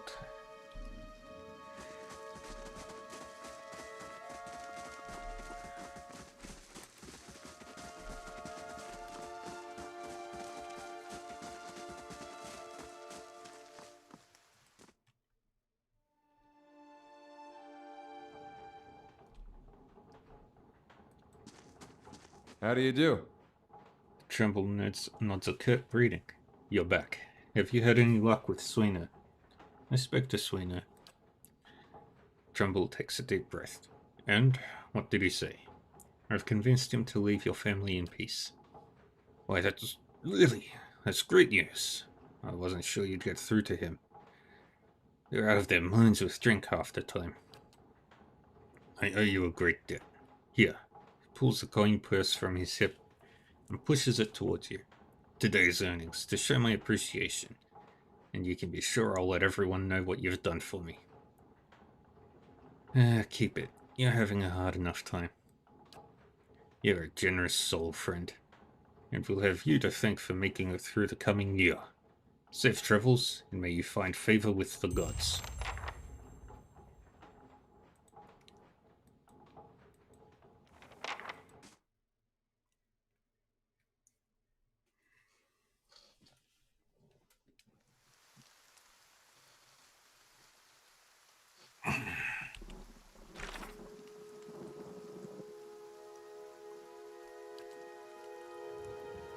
Alright, we'll do the Smith shipment next.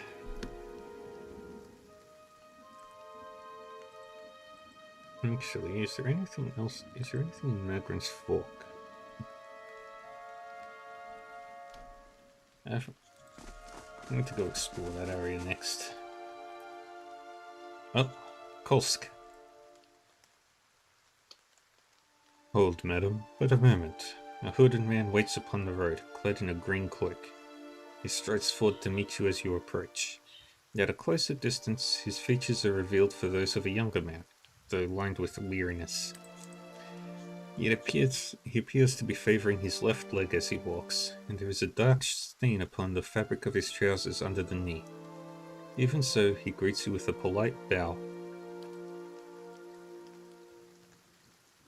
I take it we'll be spared the sight of pitchforks and torches outside of our mill. The man grins crookedly. Good work settling that feud. No doubt Trumbull will sleep more easily. Gilded Vale has seen too much conflict these days. The loss of far too many lives at the behest of fear and starvation. The village will not survive unless we come together to save it. I would seek your help, stranger, in this task. What is it you want me to do? The man nods, standing a little straighter. It is a grim task that I ask of you, but I assure you there is no other option. Lord Raedric must be stopped. Too long has Gilded Vale suffered under Raedric's madness. He would cure Waidwin's legacy by ensuring there are none left alive in the village to be afflicted. I fear his own wife, Ygritte, may be at risk. The man has no mercy in him. We have not stood idle. Oh, ads. My people and I breached the defenses, intent on ending Raedric's rule ourselves. We entered through the sewers under the cover of night, but we were routed. His face darkens. There are dark creatures down there in the dungeons, the work of Raedric's Animancer. It falls to you. Lord Raedric has called for further reinforcements, and soon there will be no stopping him. Our time grows short, and in this hour I must beg assistance where I can. He's going to owe us more than some rubble-strewn plot of land after this. Fling him from the ramparts, or else cut his head from his shoulders. I cannot. Once his throne lies empty, Gilded Vale will have the stewardship that it deserves. Who are you? Only a man determined to see Gilded Vale restored to its former glory. There was a time, stranger, when Gilded Vale was worthy of its name. The crops gleamed like gold, and the village's people lived well. I don't know about the golden crops, but there are less flies anyway. And what has become of it now? Whatever has caused the blight upon our lands, it is not the fault of its people. Raedric looks to punish us for crimes we have not committed, and in turn he is blind to his own. I am not, and he will pay for what he has done. I swear it by the flame. I will find Raedric and deal with him. Then I commend you on your courage, and thank you for your assistance. But I would not send you onward without due warning. Raedric's hold is crawling with soldiers and sellswords, all loyal to Raedric. They will not take kindly to intruders. In truth, they will be all the more alert for our failed efforts. A frontal assault would be unwise. If you would brave it, you could follow our steps and seek out the entrance to the sewers at the eastern edge of the moat. He looks away, but several of my men were captured. It may be the entrance has been found and sealed anew. Those men were under my command. I would be in your debt if you found some means of helping them. Once you make it inside, seek out my old friend Nedmar. He is the High Priest. Baratheon, now that the Shining God is fallen. A good man in difficult circumstances. He will listen to reason. Nedmar can help you reach Radric, but he resides in the upper level of Radric's hold, protected by guards and mercenaries. You will have to keep to the shadows if you mean to reach him without alarming the entire keep. Thank you for the advice. I will make good use of it.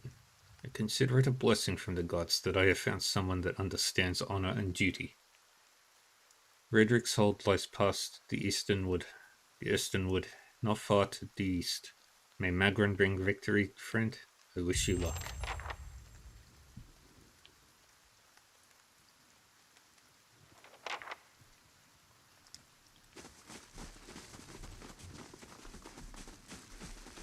Yay.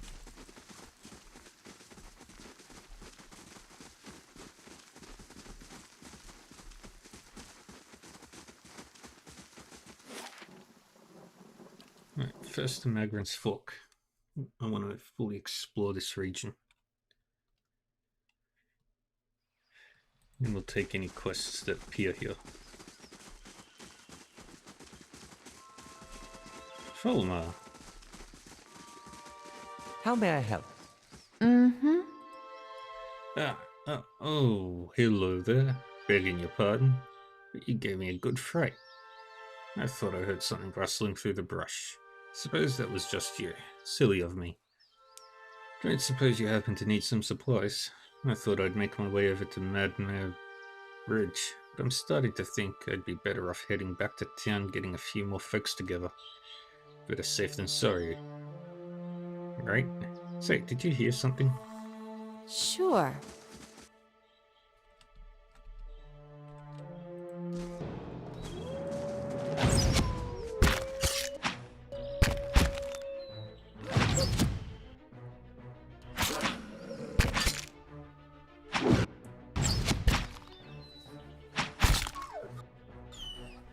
There we go.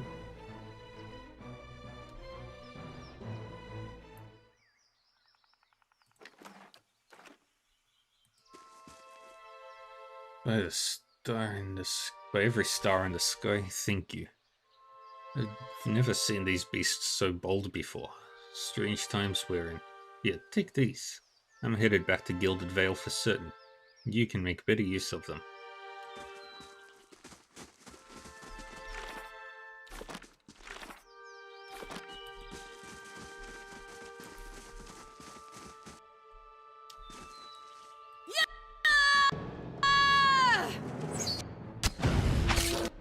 Yes?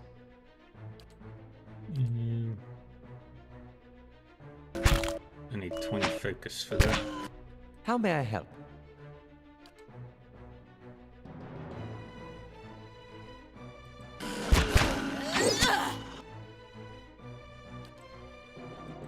Lavaru beyond seek!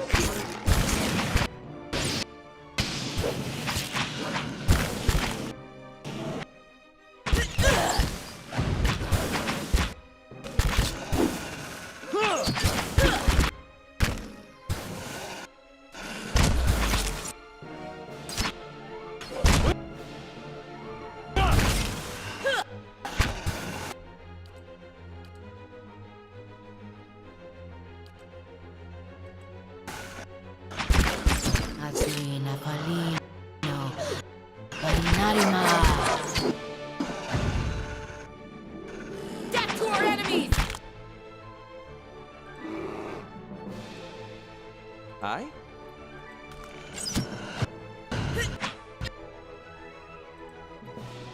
Hey, Back over there.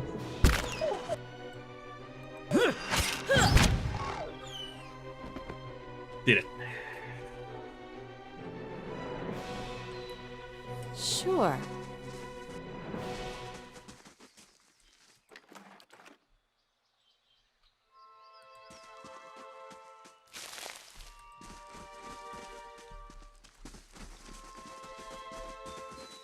All the way across.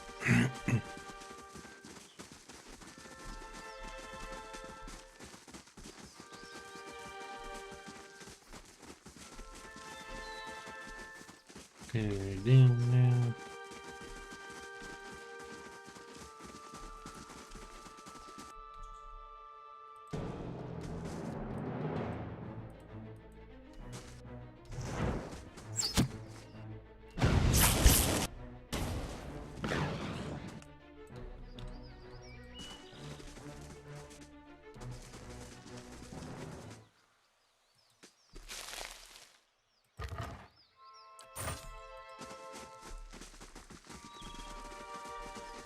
Yeah, let's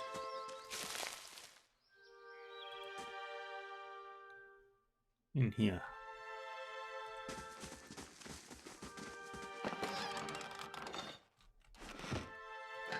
Grappling hook.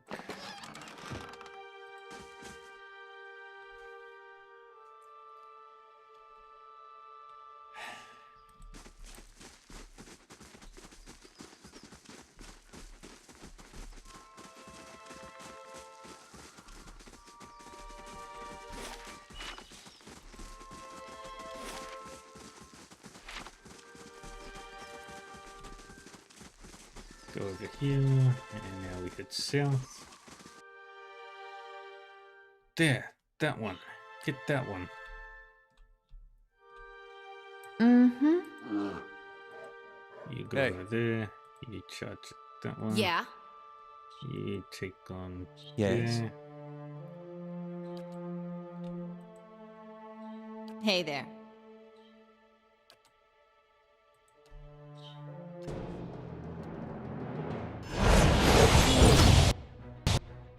Join up!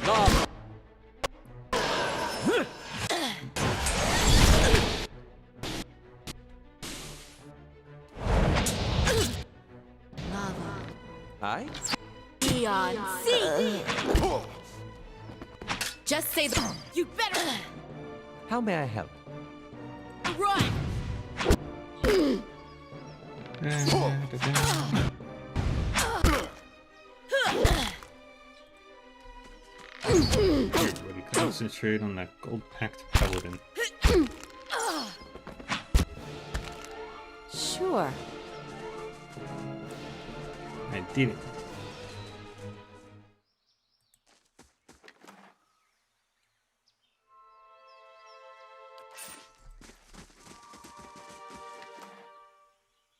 Ludrana's orders. Erdrick's forces spread thin. The road through the wilds to the south of the Gilded Vale lies unguarded. Coulson made south after their escape. Keep clear of Defiance Bay. Know that if you cannot be trusted to acquire a more useful specimen, even with a modicum of discretion. Whoever O is. Ludrana's Grimoire. You take the Grimoire, everything else goes into the stash.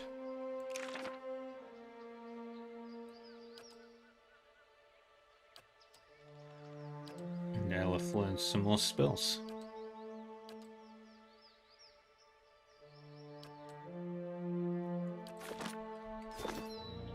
How may I help? And you can have that now. Indeed. Yeah?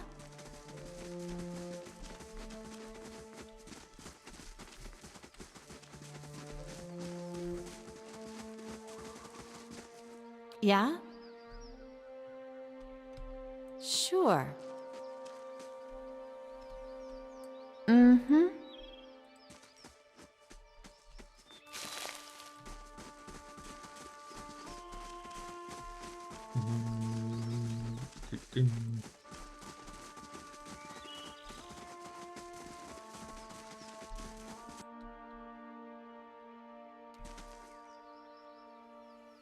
I'll teach you a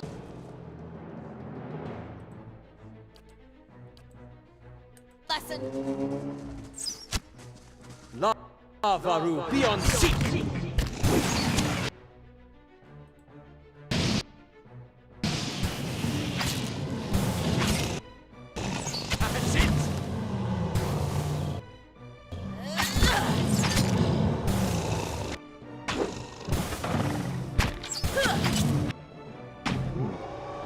Beautiful. Took down the troll.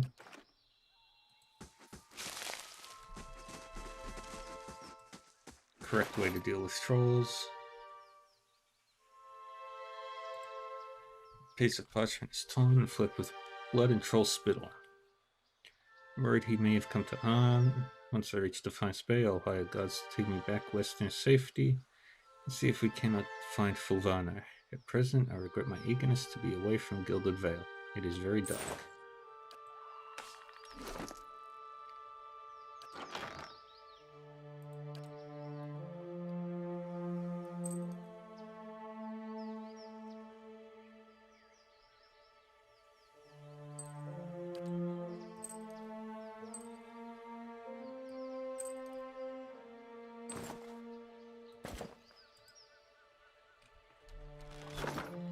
Let's see, more healing every time.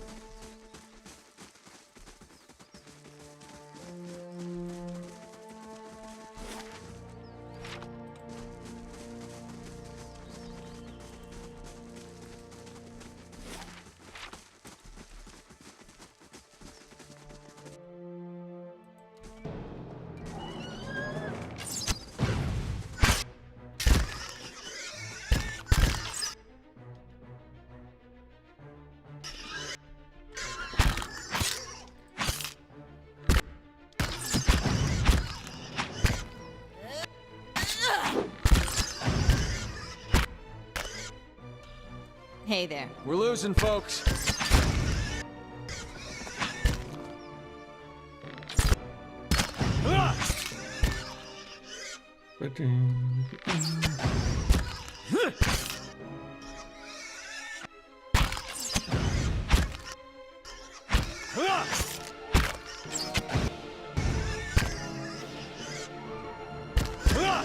Back this down.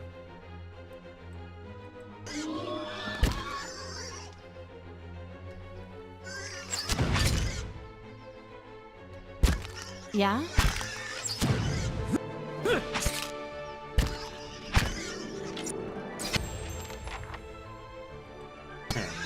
Next up, boss.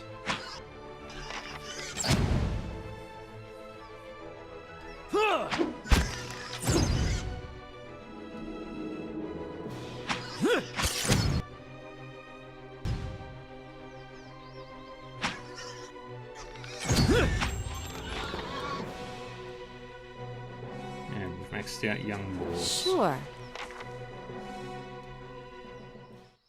Mm-hmm.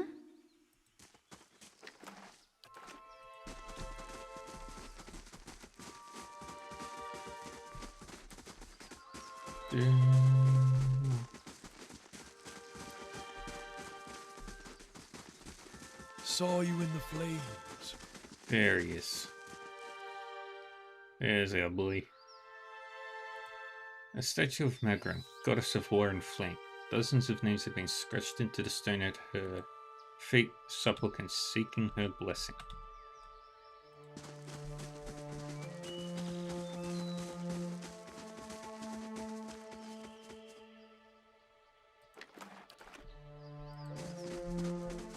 I'll come back for Durance in a minute.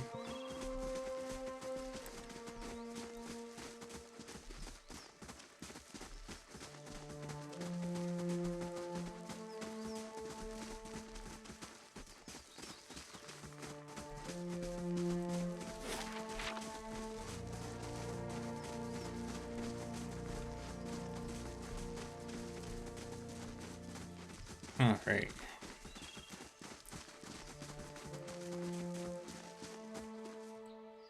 West to Gilded Vale, south to Anslug's Compass, and east to Black Meadow.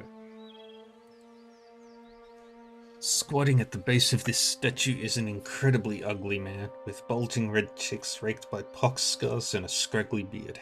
He is sweating as if he has a fever, but his breathing is measured and steady. Like the slow push of a blacksmith's bellows, that comparison feels strange and unwelcome. The next comparison, possibly sparked by his groan, is that of a bear trap, and then out of nowhere there is the hint of alchemical fire. that fades almost as soon as you identify the smell. Come to pray at the statue? The question mark is barely there. As the man makes the statement, the statue takes on a reddish cast, as if one is holding a torch to it, then slowly blossoms into waving flames. The man doesn't turn as the statue blossoms into fire. The others are welcome, but it's best if just you and I trade words, and your shadows stay quiet. Hands off their weapons, both arcane and steel. It's only you I want to trade words with anyway. I swear before the whore that is Margaret, no harm will come to you in her shadow, if that's enough of a promise for you. If not... His staff rests easily in his hand. It wasn't there a moment ago. Study the man. The sudden weaving flames from the statue of Magran cast more light on his features. The man's robes are dirty, stained with grease and other marks of the road. The hems of his robes, including the sleeves, are burned at the edges, as if he walked a great distance across a fire, then reached into the flames with his hands to pull something out. But while his hands are thick and calloused, they bear no burn or scorch marks. Examine the statue. Weaving firelight from the statue gives off no heat, so much so, you wonder if it is some trick of the mind. The ugly man before you doesn't seem to notice it or feel it, although the sheen on his brow is still present as if he is burning up from within.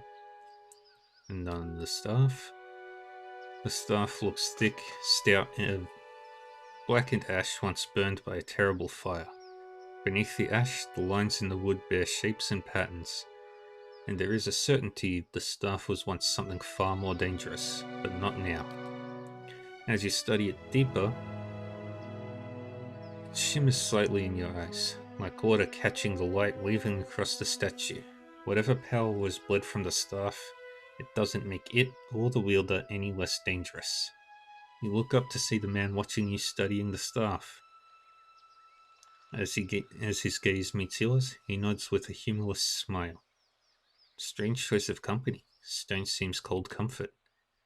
The man smiles at your words, then nods, never taking his eyes off you. I could do better. The road holds little else. His eyes run the length of your frame, and he follows it with a sneer. Until now. The world holds many whores we worship. Respect comes with honest titles. I bet even you have gone against instinct in exchange for a little copper, or paid for such in countless ways.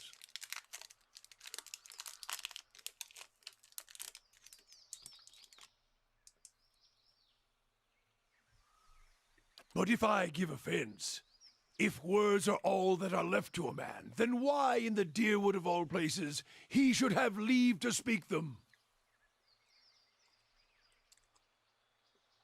I didn't catch your name, or why you want to speak with me. I didn't give it.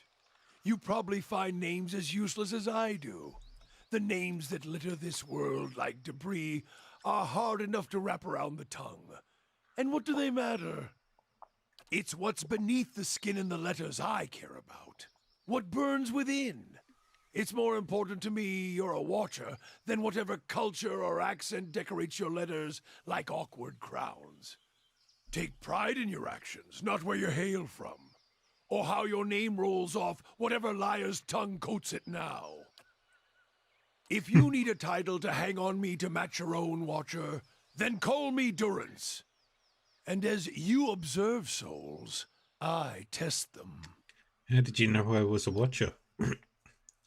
Durance shakes his head, and his hand curls tightly on his staff. I can see the questions bubbling up. Let's burn them away one by one. I am a missionary. I walk this diseased nation with its heathen, its people so careless with the spirits of others and their own, watchers among them. Yes, I know you for what you are, and your name doesn't interest me. Names are for honest folk, and you are a crack that shines light from another place. We're meant to travel together, you and I. Saw you in the flames. Not your face, but that soul of yours. All tightened up, like a huntsman's knot. You saw my soul in the flames? There's things we can teach each other. If you're in need of answers to your mantle of questions. I don't force my words on anyone other than you. I don't care who walks with you or what their mewling problems and politics are. There's enough howling in the world without me stoking that fire. I won't take from your provisions, don't need much on the road. I can carry my weight, which is considerable. Many will stand against you. They probably already have, from what I can see. Left their marks, it seems. Like a trail, worming its way behind you. What kind of marks? Disease? Spirit wind? Both could have touched you, yet here you stand. As for disease, not all of us were close to water when the pox hit. But it's no longer a passenger in my flesh. It left its marks as well. But like flames, the pox doesn't strike twice, nor is it catching. Company would be welcome on the road. Then let us walk together, Watcher. Yay. Let's level you up, Durance.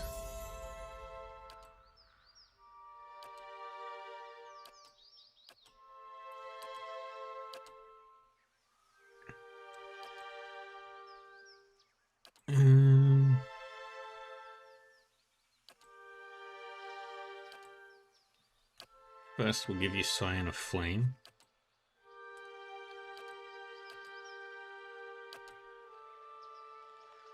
And you've unlocked your new magic.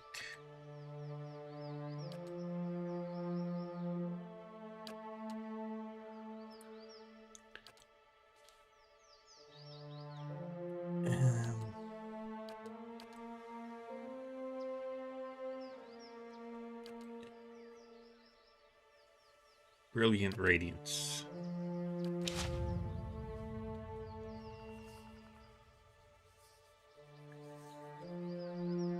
Divine Mark. Iconic Projection. Hey there. Alright, I have everybody. Now we head east.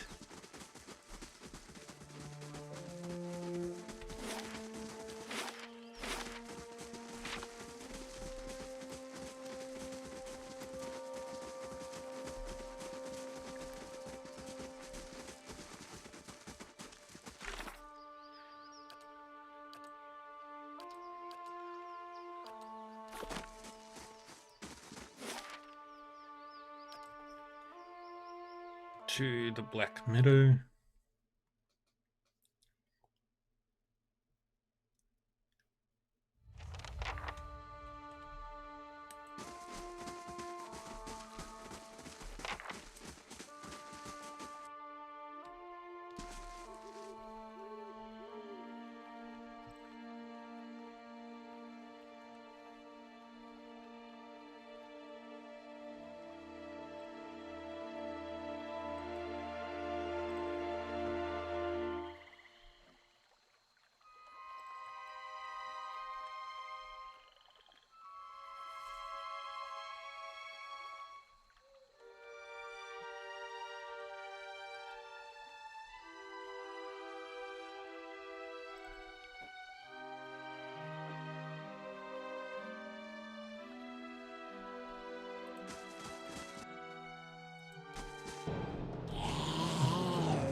What? Yeah, that works.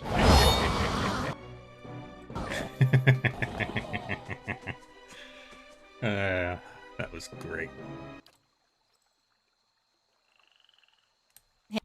Hey there.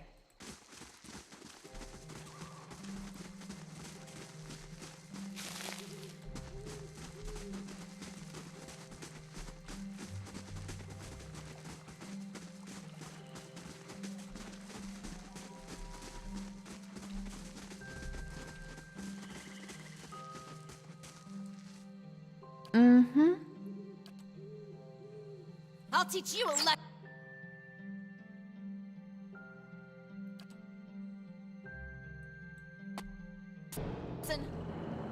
Hey there.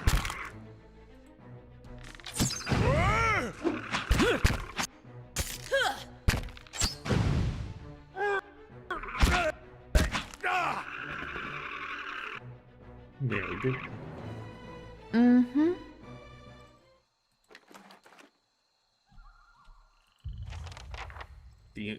This overturned cart bristles with crossbow bolts. Bloodstains darken the cracked wooden slats.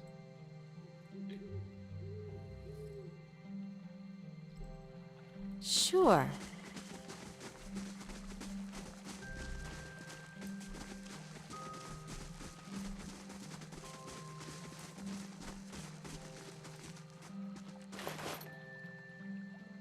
Fine hunting bow.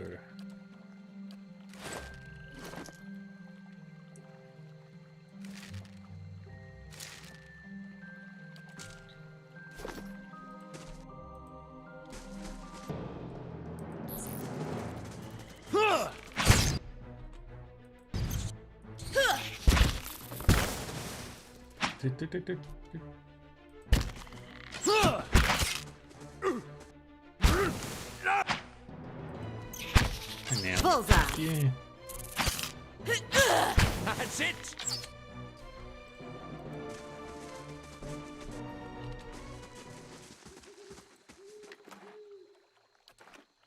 Grab that. Yeah?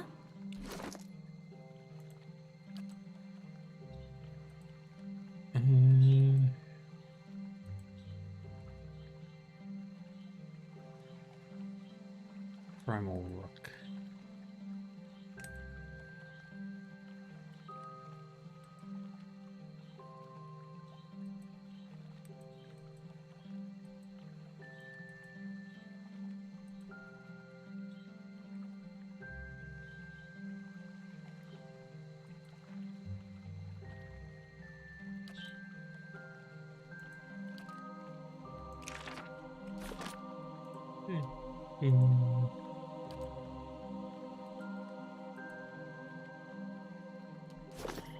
Sure. Let's keep going.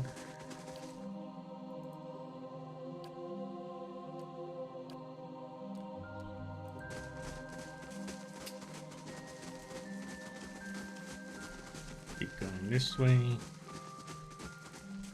Exploring.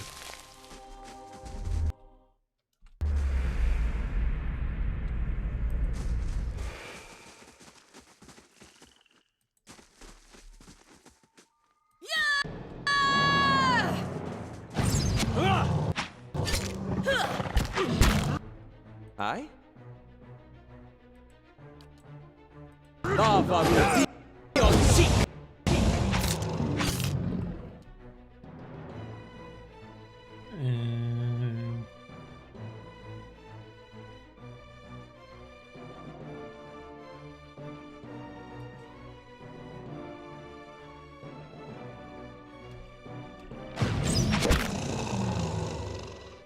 Mm-hmm.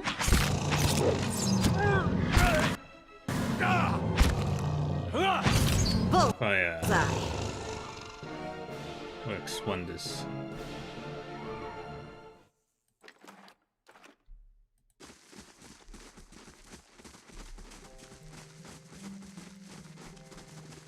We got a dead dragon here. Bones feel as hard as stone, yet surprisingly light.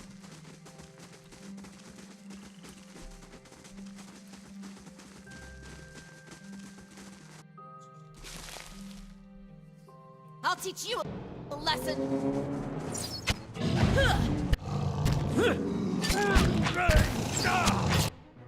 Hi? And That's it! Lava will be on seek!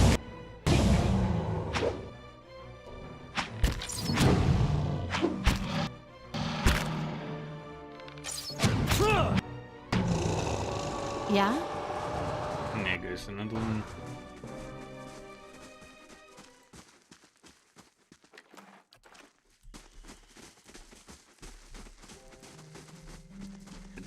Up, yeah.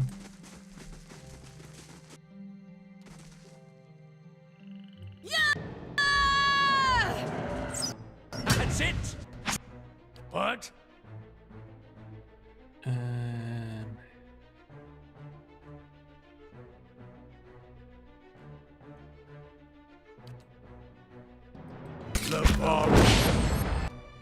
Aye?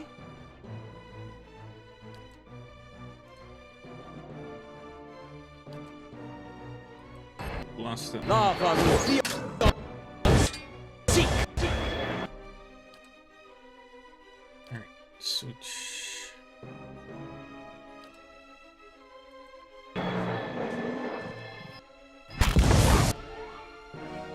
What?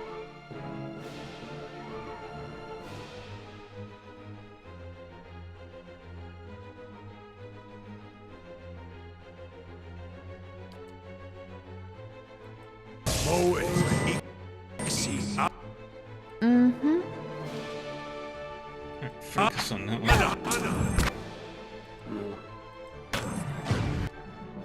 What?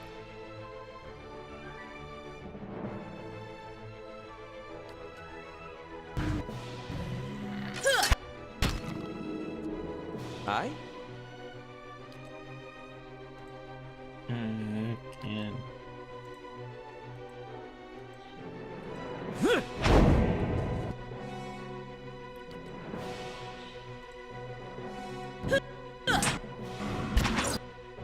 Gotta have something here that works.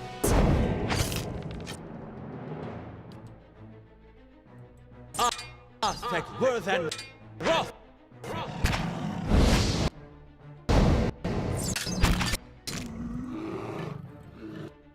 What?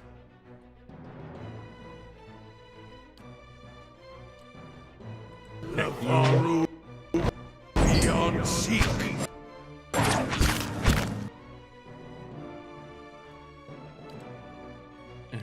Arcane Blast right there. Arcane Assault. What?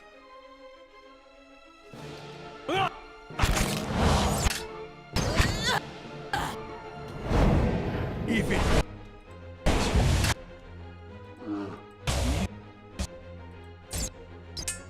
What? Damn it! We gotta take better care of Aloth. Can't move! Oh, gotta have something here that... Just say the word. that works. Time to watch our back. Okay, can we... Marinarima.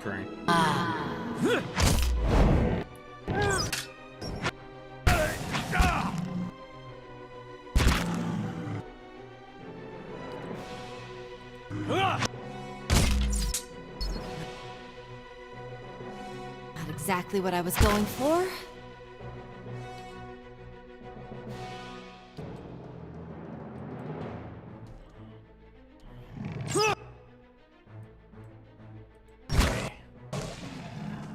Taking out one lifter. And that's how it's done. Did it just get quiet? Okay. I just have to try something else.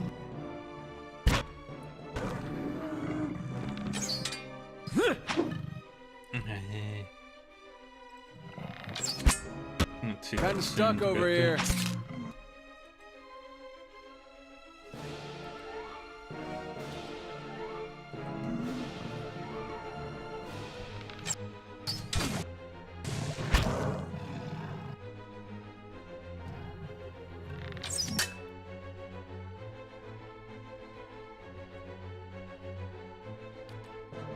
That looked like it hurt. Show him how it's done! Gotta have something here that works. There we go.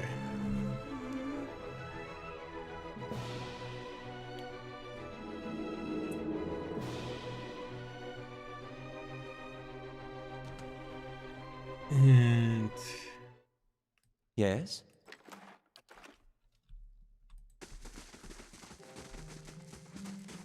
I'll do a camp here right now.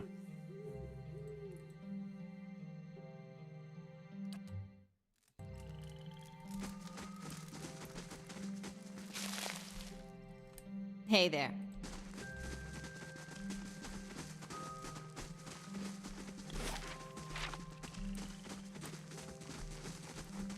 Head down now.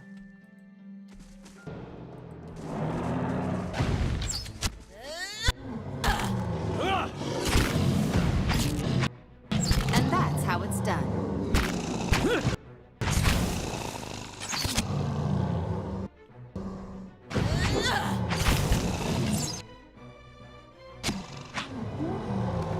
Beautiful.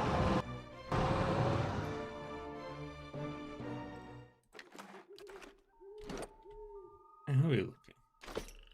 We need about 3,000 more before we can level up.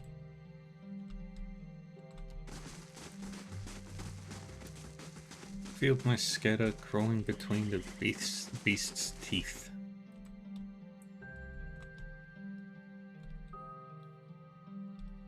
There's the wicked.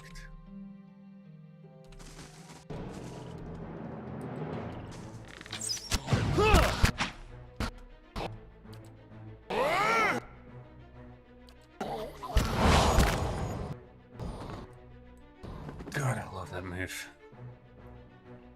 Durance just exterminates them all like they're nothing. Sure.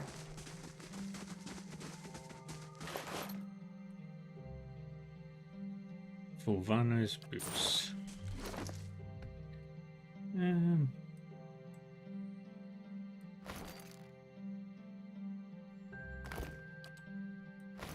Ida can have them.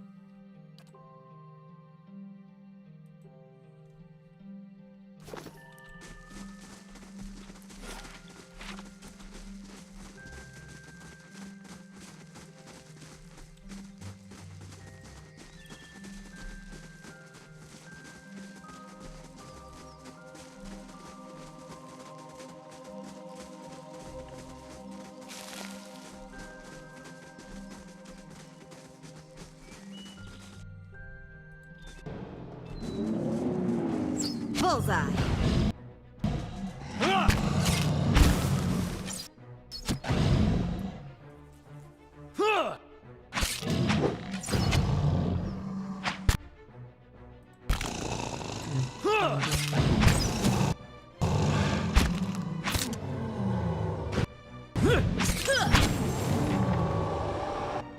And there we go.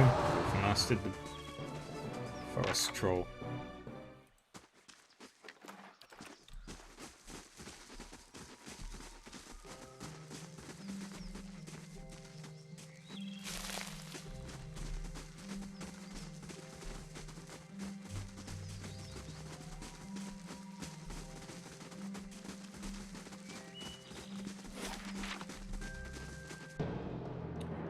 What? Who's this? Blazes. Willem, you useless bastard. Get her. We'll add our gear to the pile. How may I help?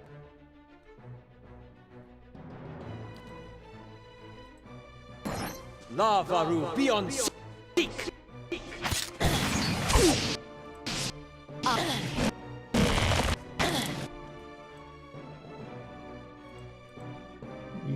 Go deal with that. Hey, Idea, go over there. Just say the word.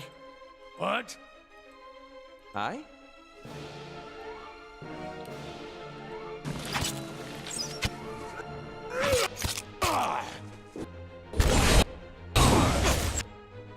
Damn it.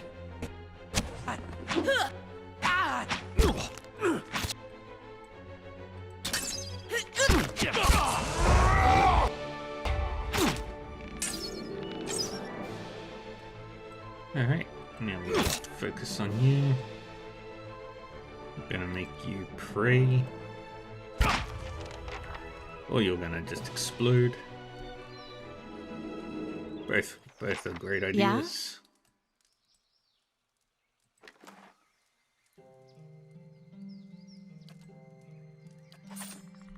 Sure.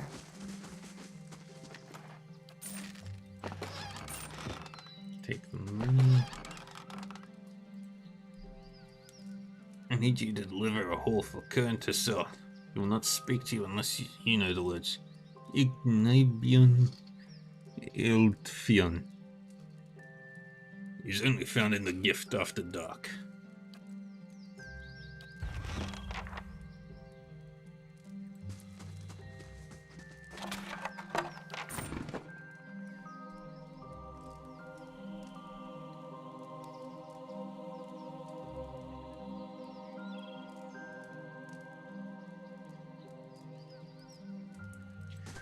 Someone carved the initials TRS into the log.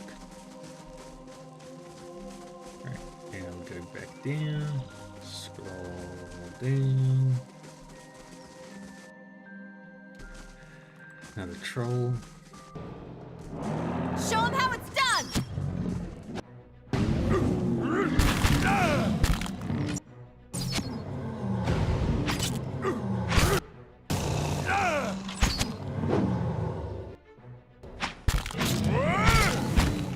Bullseye.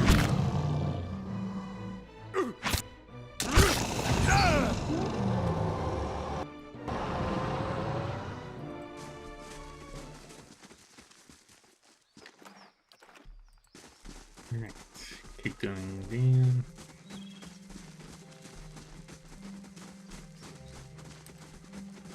Go across like so. Just got the northwestern part of the map to explore.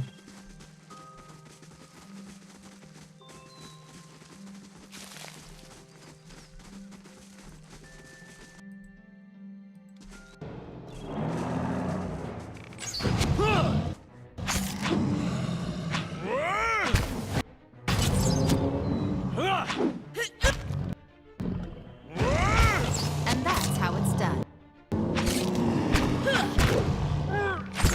And there we go. I'll teach you a lesson! Show him how it's done! Yeah, there we go. Focuses on that one.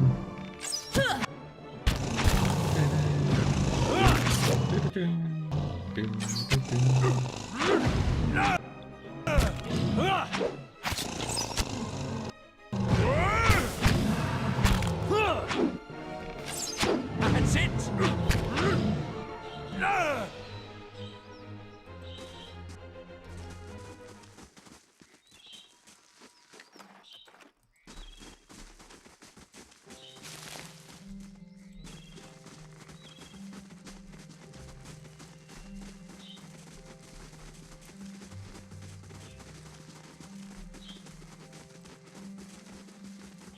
Alright, all done Hey there.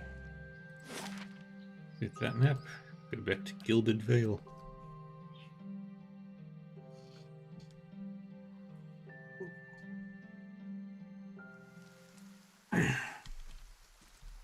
Sure. To the smithy. This building.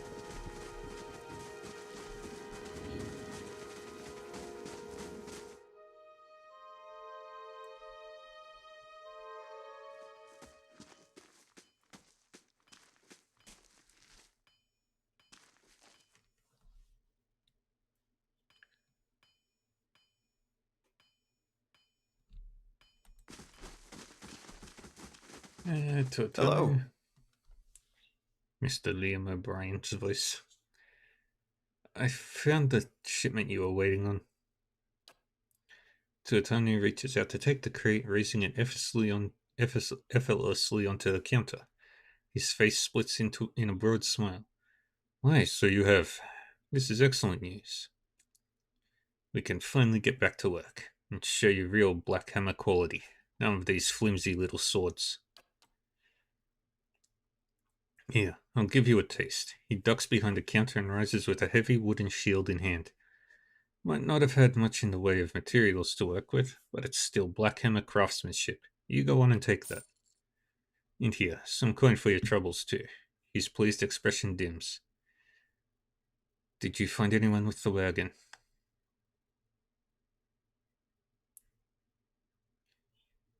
Bandits overtook the wagon. I doubt your people survived. Tuatane shakes his head, running a hand over his bald pate. Pete. I don't know. Poor fools. Always told them they ought to hire some guards, instead of palming the extra coin. He sighs. I'll have to hire on more hands. Don't suppose you want to settle in Gilded Vale? Try some delivery work? He smiles thinly. You have my thanks for your assistance, friend. Give me some time to work the forge, and you'll have your pick of the next run of weapons. Yay!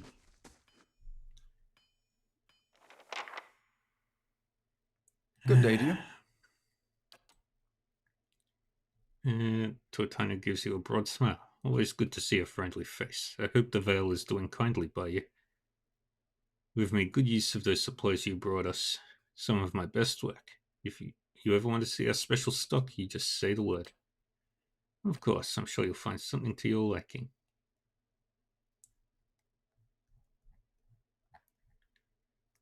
Weapons? Anything good?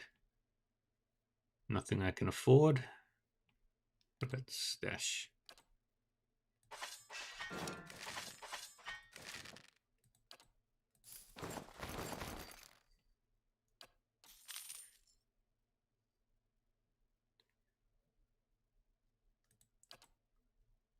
Armor.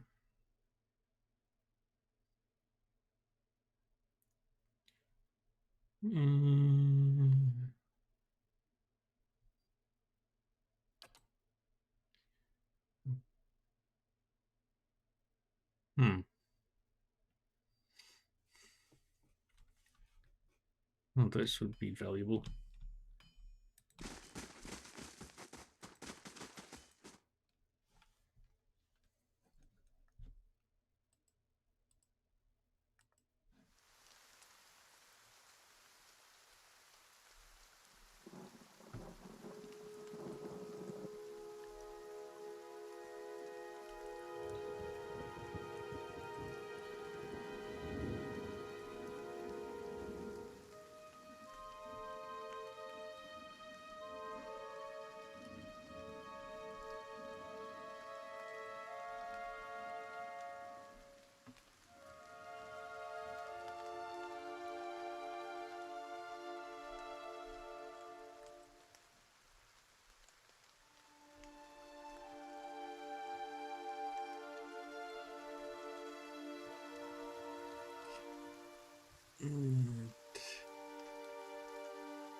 Okay.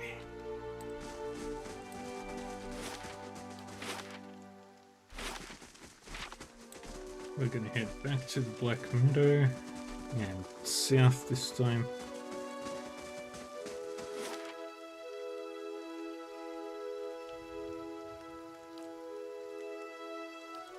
And then we'll head to Estonwood.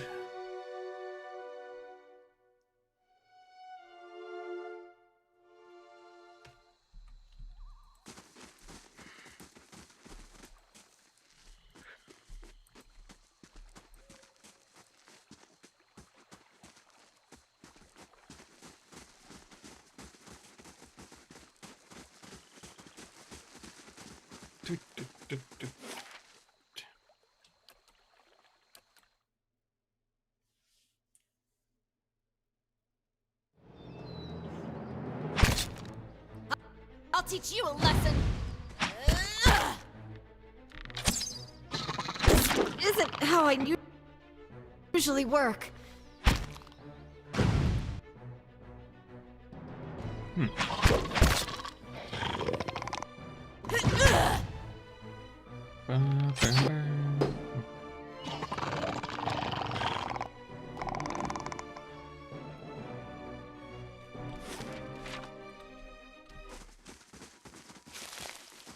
Grab the springberry. Everything goes into there.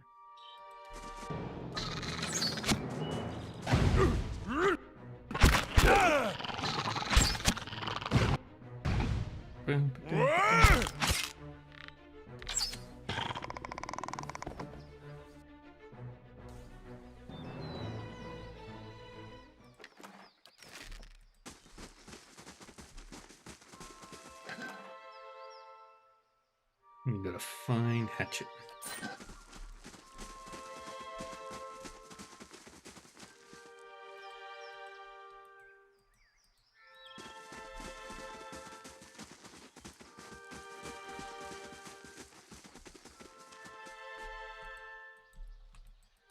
How do we get to there?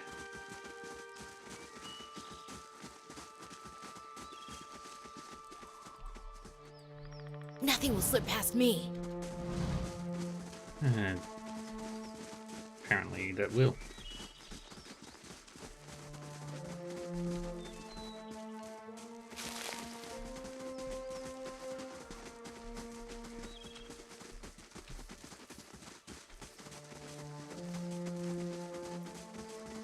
That over there?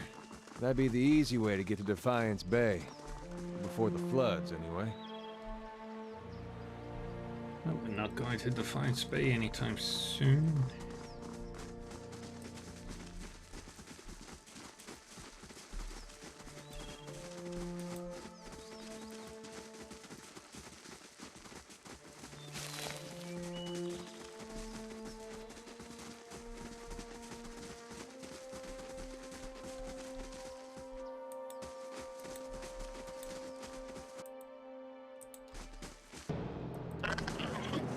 Bullseye.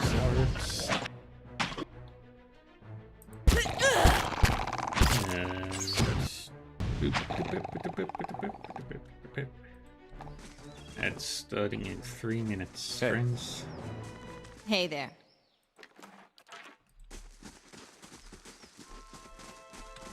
What's in here? More. Another Show- troll. How it's done!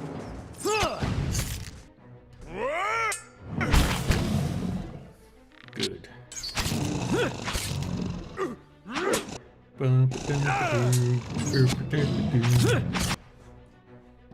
Yay. Not too alarmed, but I'm slowly dying. Boy.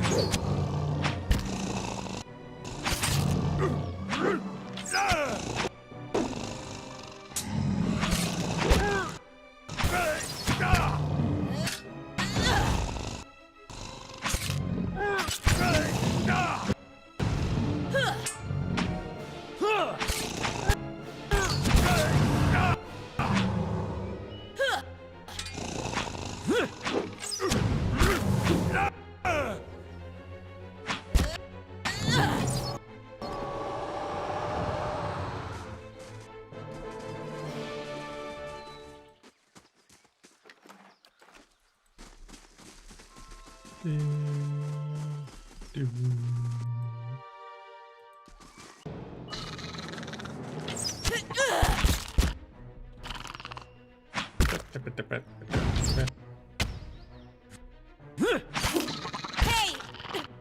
I can't move!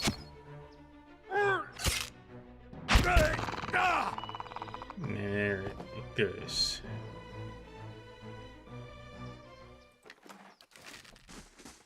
We'll do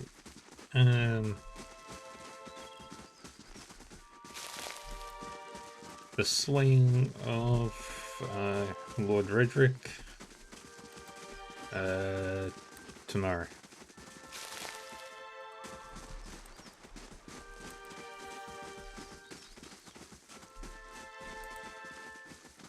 We're reasonably leveled for it.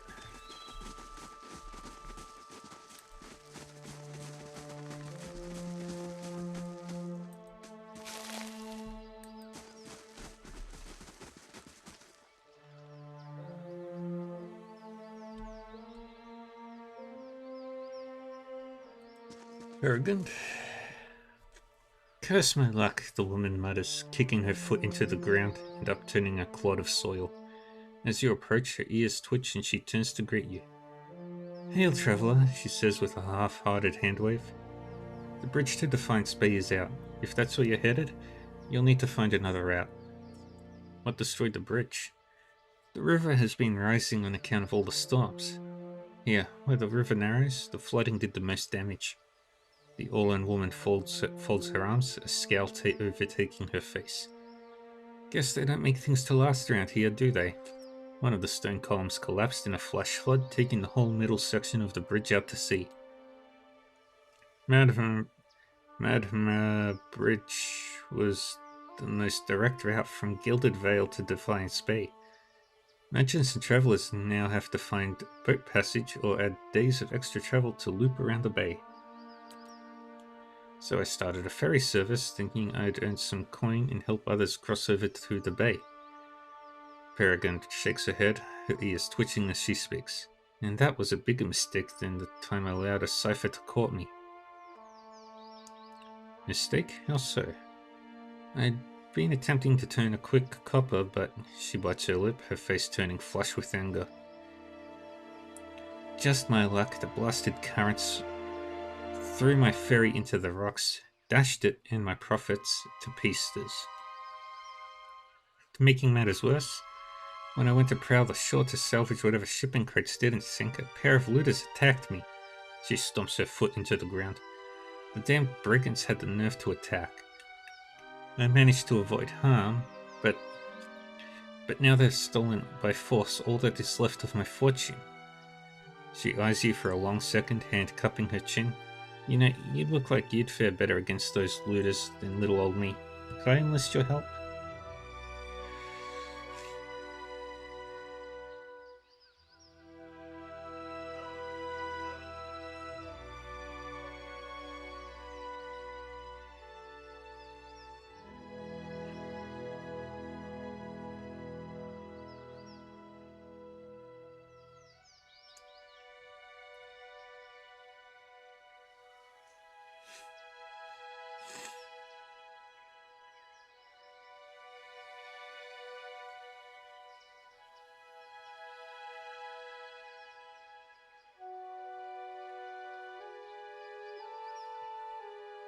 I'll take a look.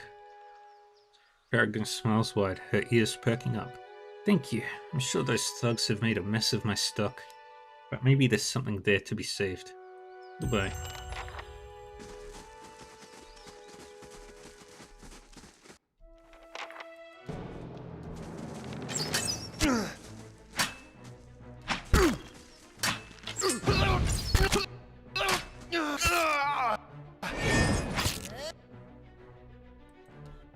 What a good bear. Take all the damage.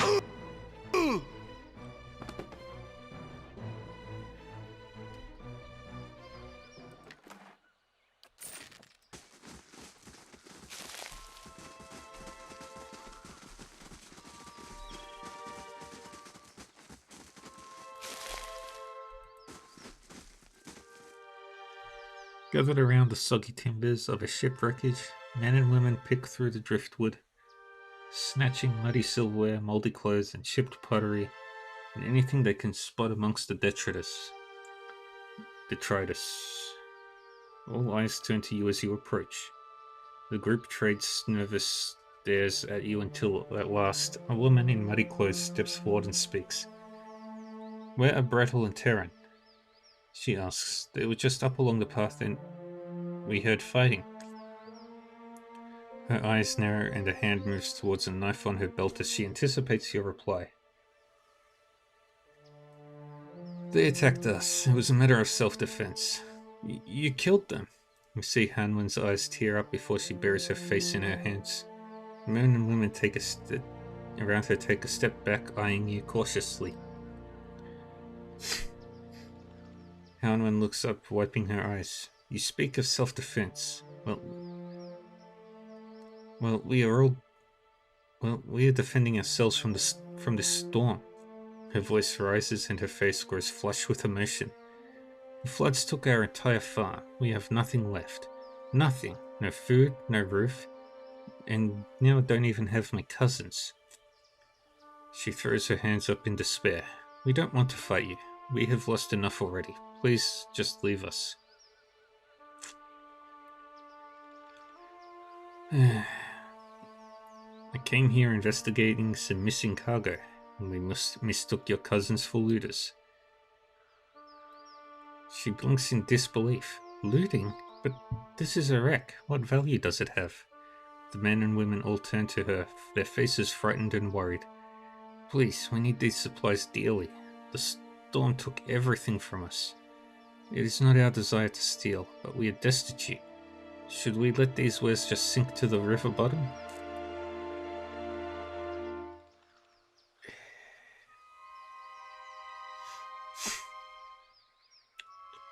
"Regardless of your need, you are still stealing from Peregrine. Perhaps you could tell the merchant you found nothing beyond bits of driftwood. From her point of view, it will be as if the river washed it all away. Besides, how much copper will she really make by selling these rotting clothes and soiled wares? I'll see what I can do." "Thank you," she sighs, wiping the sweat from her brow. "You are the first turn of good fortune to come our way in a very long time." Hanwen snaps her fingers at one of her comrades and points to a pile of supplies drying in the sun. "We don't have much, but take this as a token of our thanks."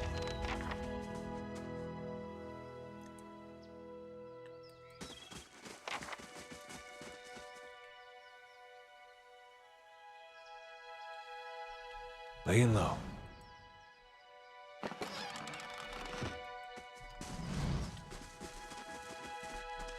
The frayed end of the rope drifts in the river.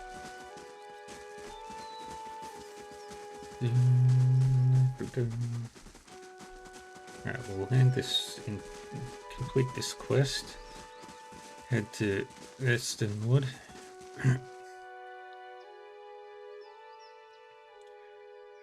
Peregrine bounces on her feet at your approach. A helpful stranger returns. "Have you managed to find anything yet? Even if all you found is driftwood, just knowing those looters got what they deserved would moisten my breeches.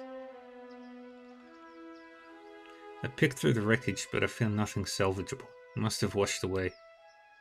Peregrine kicks her foot into the dirt several times. "I figured just as much. Well, thank you for your assistance. I suppose I need to figure out how I'll recover my investment." At last, her foot stops kicking and she lets out a long sigh. "Thanks for trying. If you find yourself in Defiance Bay, search out my shop. I'll need all the customers I can get."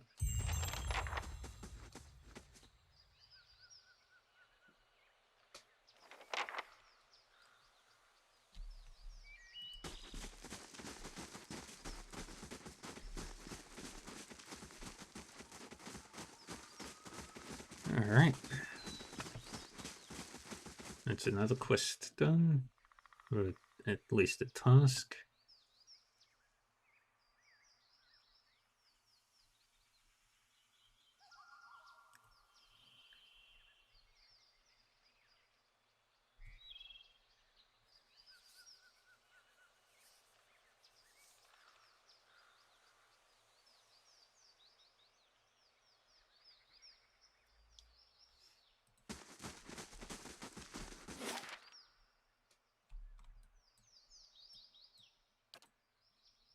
Gonna head to Estonwood.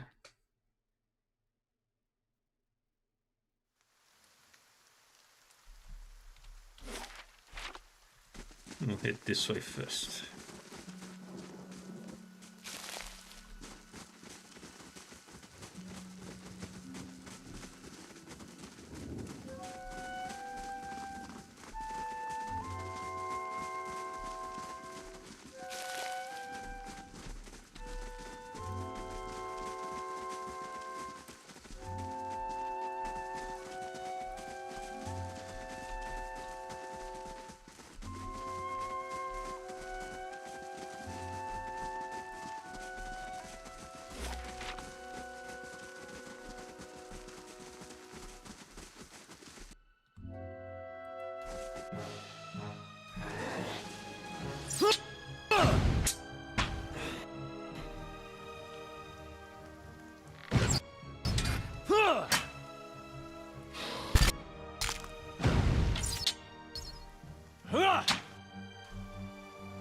That's it!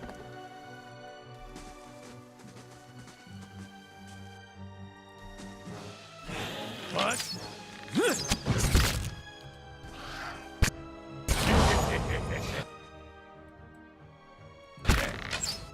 You go take on the skeleton.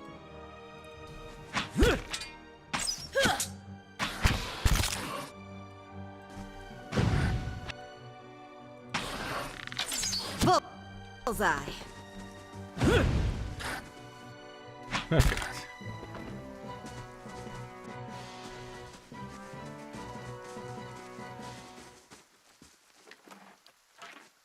Take all that. More for the stash.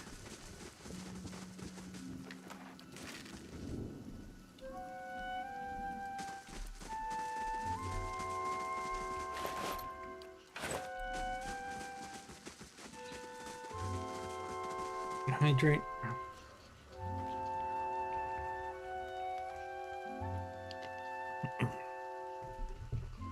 Thank you, Minimixie.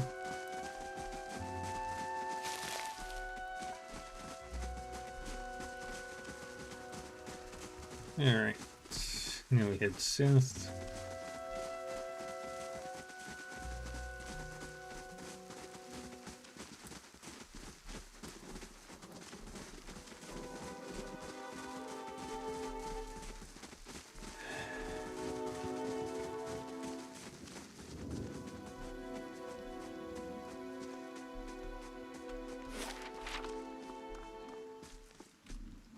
These carvings glisten with fresh sap. Now we head this way.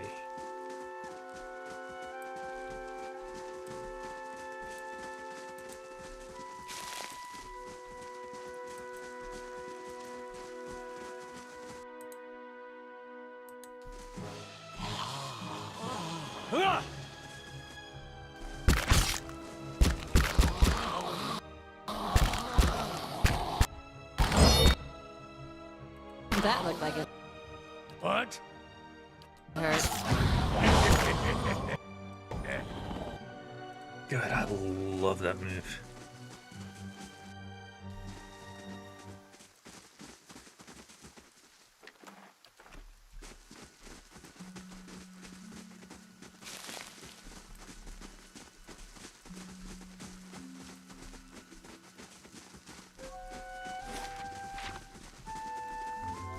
Now we get this way.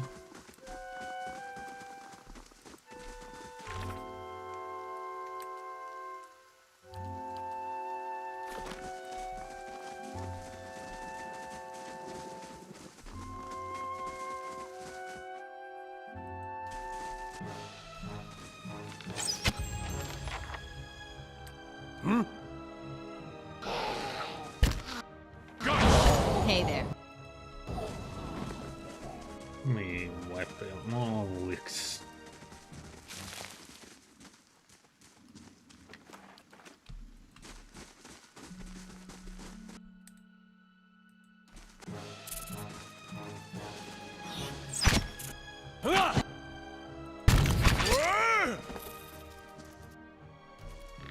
Bullseye.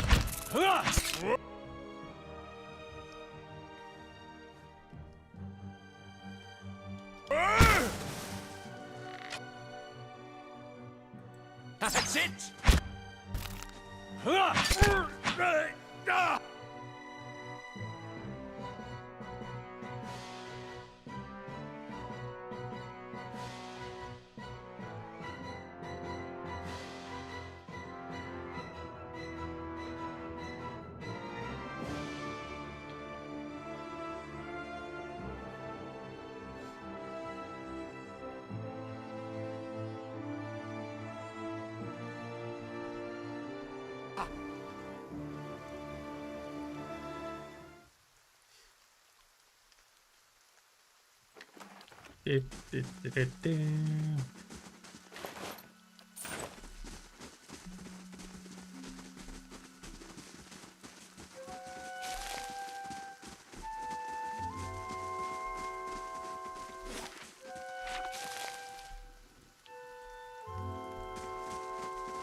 This is the home of the man responsible for those hanging corpses. Hostage.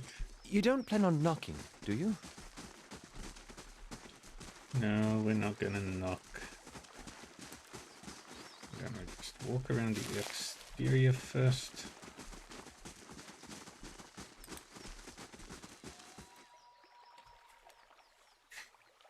The castle's bell tower rises up over the walls before you. Thick vines have grown over the outer wall, weaving over and between the stones.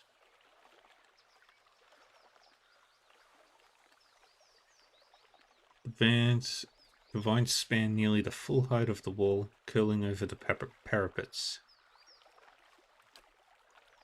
The overgrown vines look fairly sturdy, though it is unclear whether they would bear a person's weight. Far above, you notice that a section of the parapets has fallen away, presenting a gap in the defenses.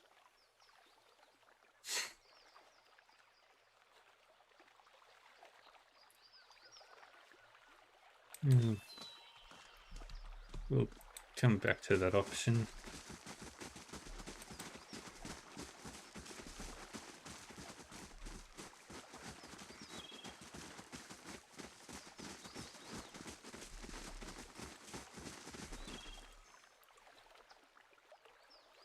The guard fixes a glower on you. You have no business here. Lord Redrick is not permitting any visitors, merchants, or traveling entertainers. He sneers. Best turn right around. Alright, I'll be leaving then. Goodbye.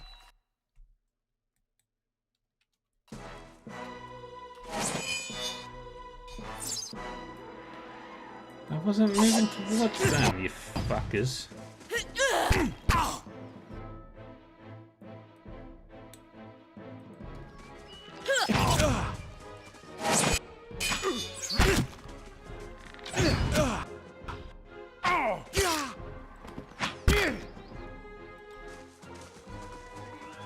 asshole.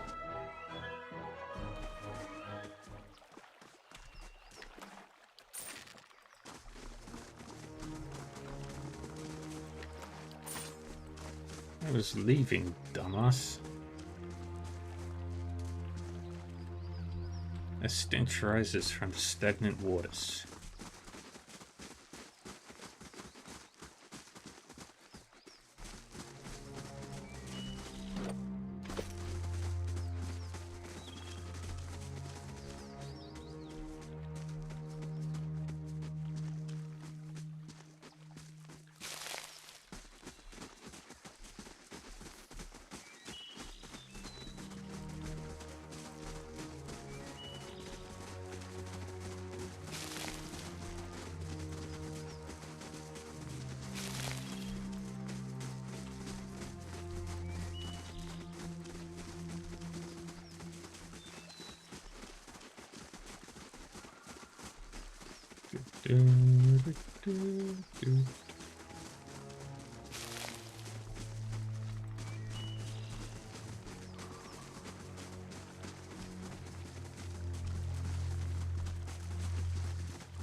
Heavy stench rises from the stagnant waters.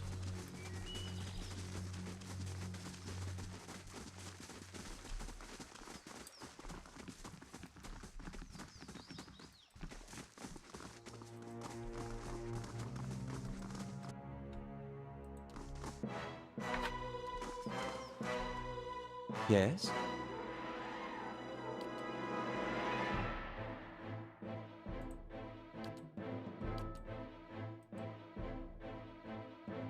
Yeah?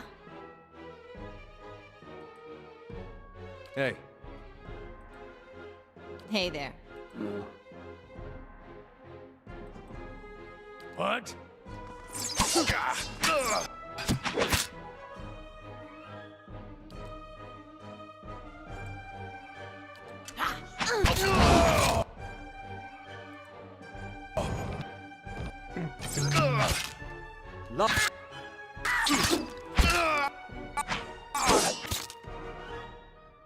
Just say the word.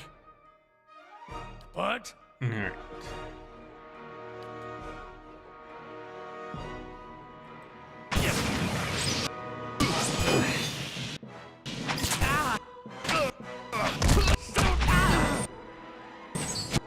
Yes.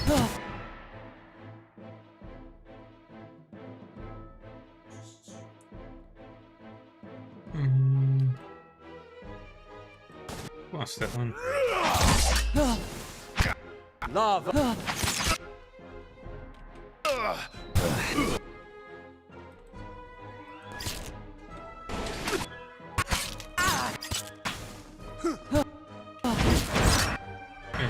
Treats. did it just get quieter?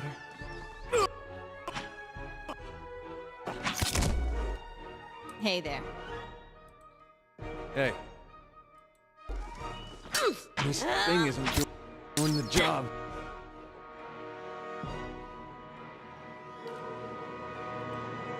Hey there.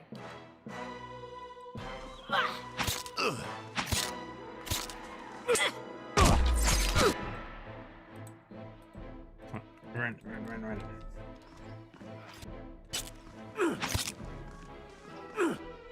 Hey.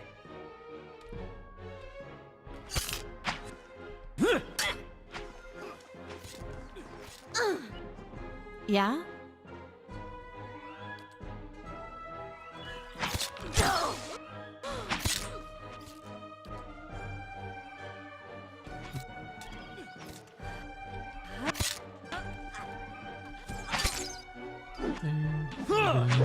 Okay.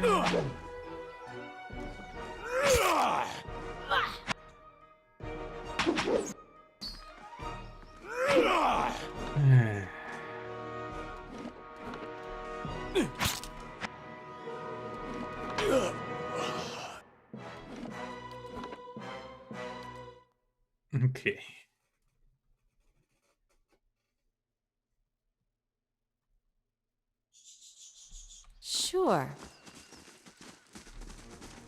Let's go this way. This Don't time. mind having a word with our esteemed lord while we're here. Got some suggestions for him.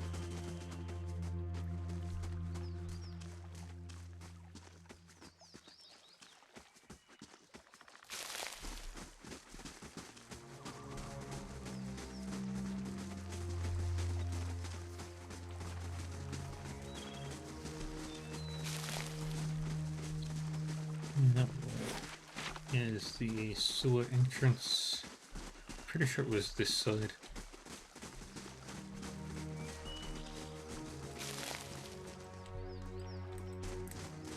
Oh, no.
Jump to reach the vines.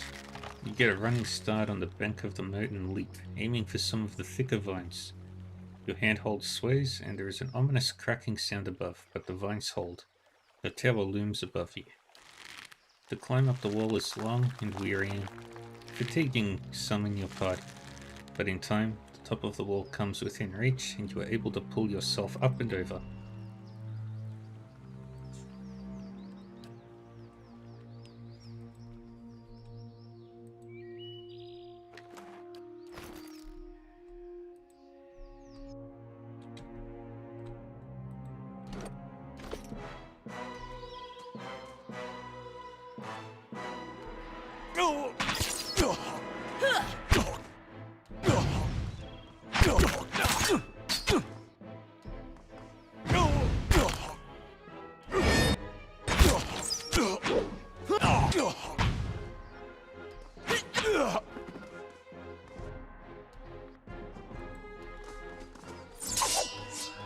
Now take you out.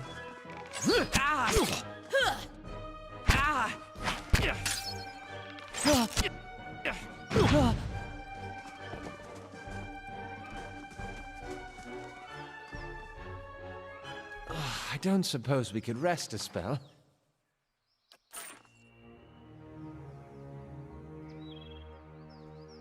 Might be a good idea.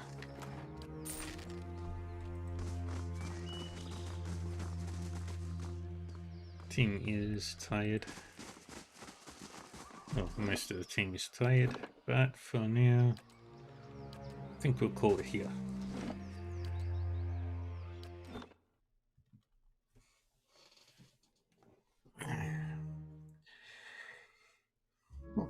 Okay, friends.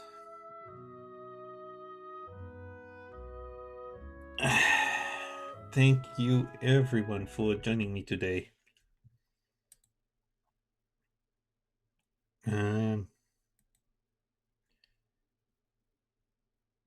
All right, let's have a look. What do we got?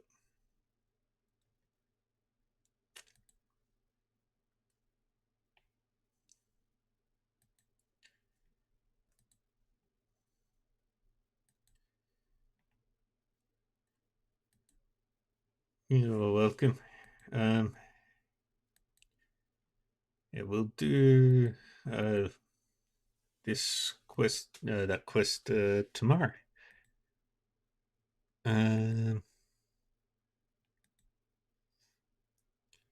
Do have a poll going on the Discord for what I'll be playing after the Pillars of Eternity games.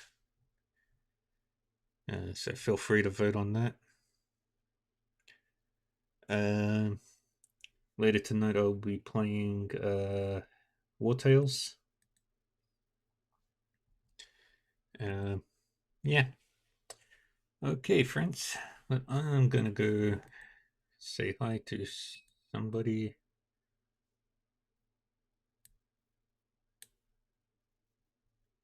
Who's doing stuff?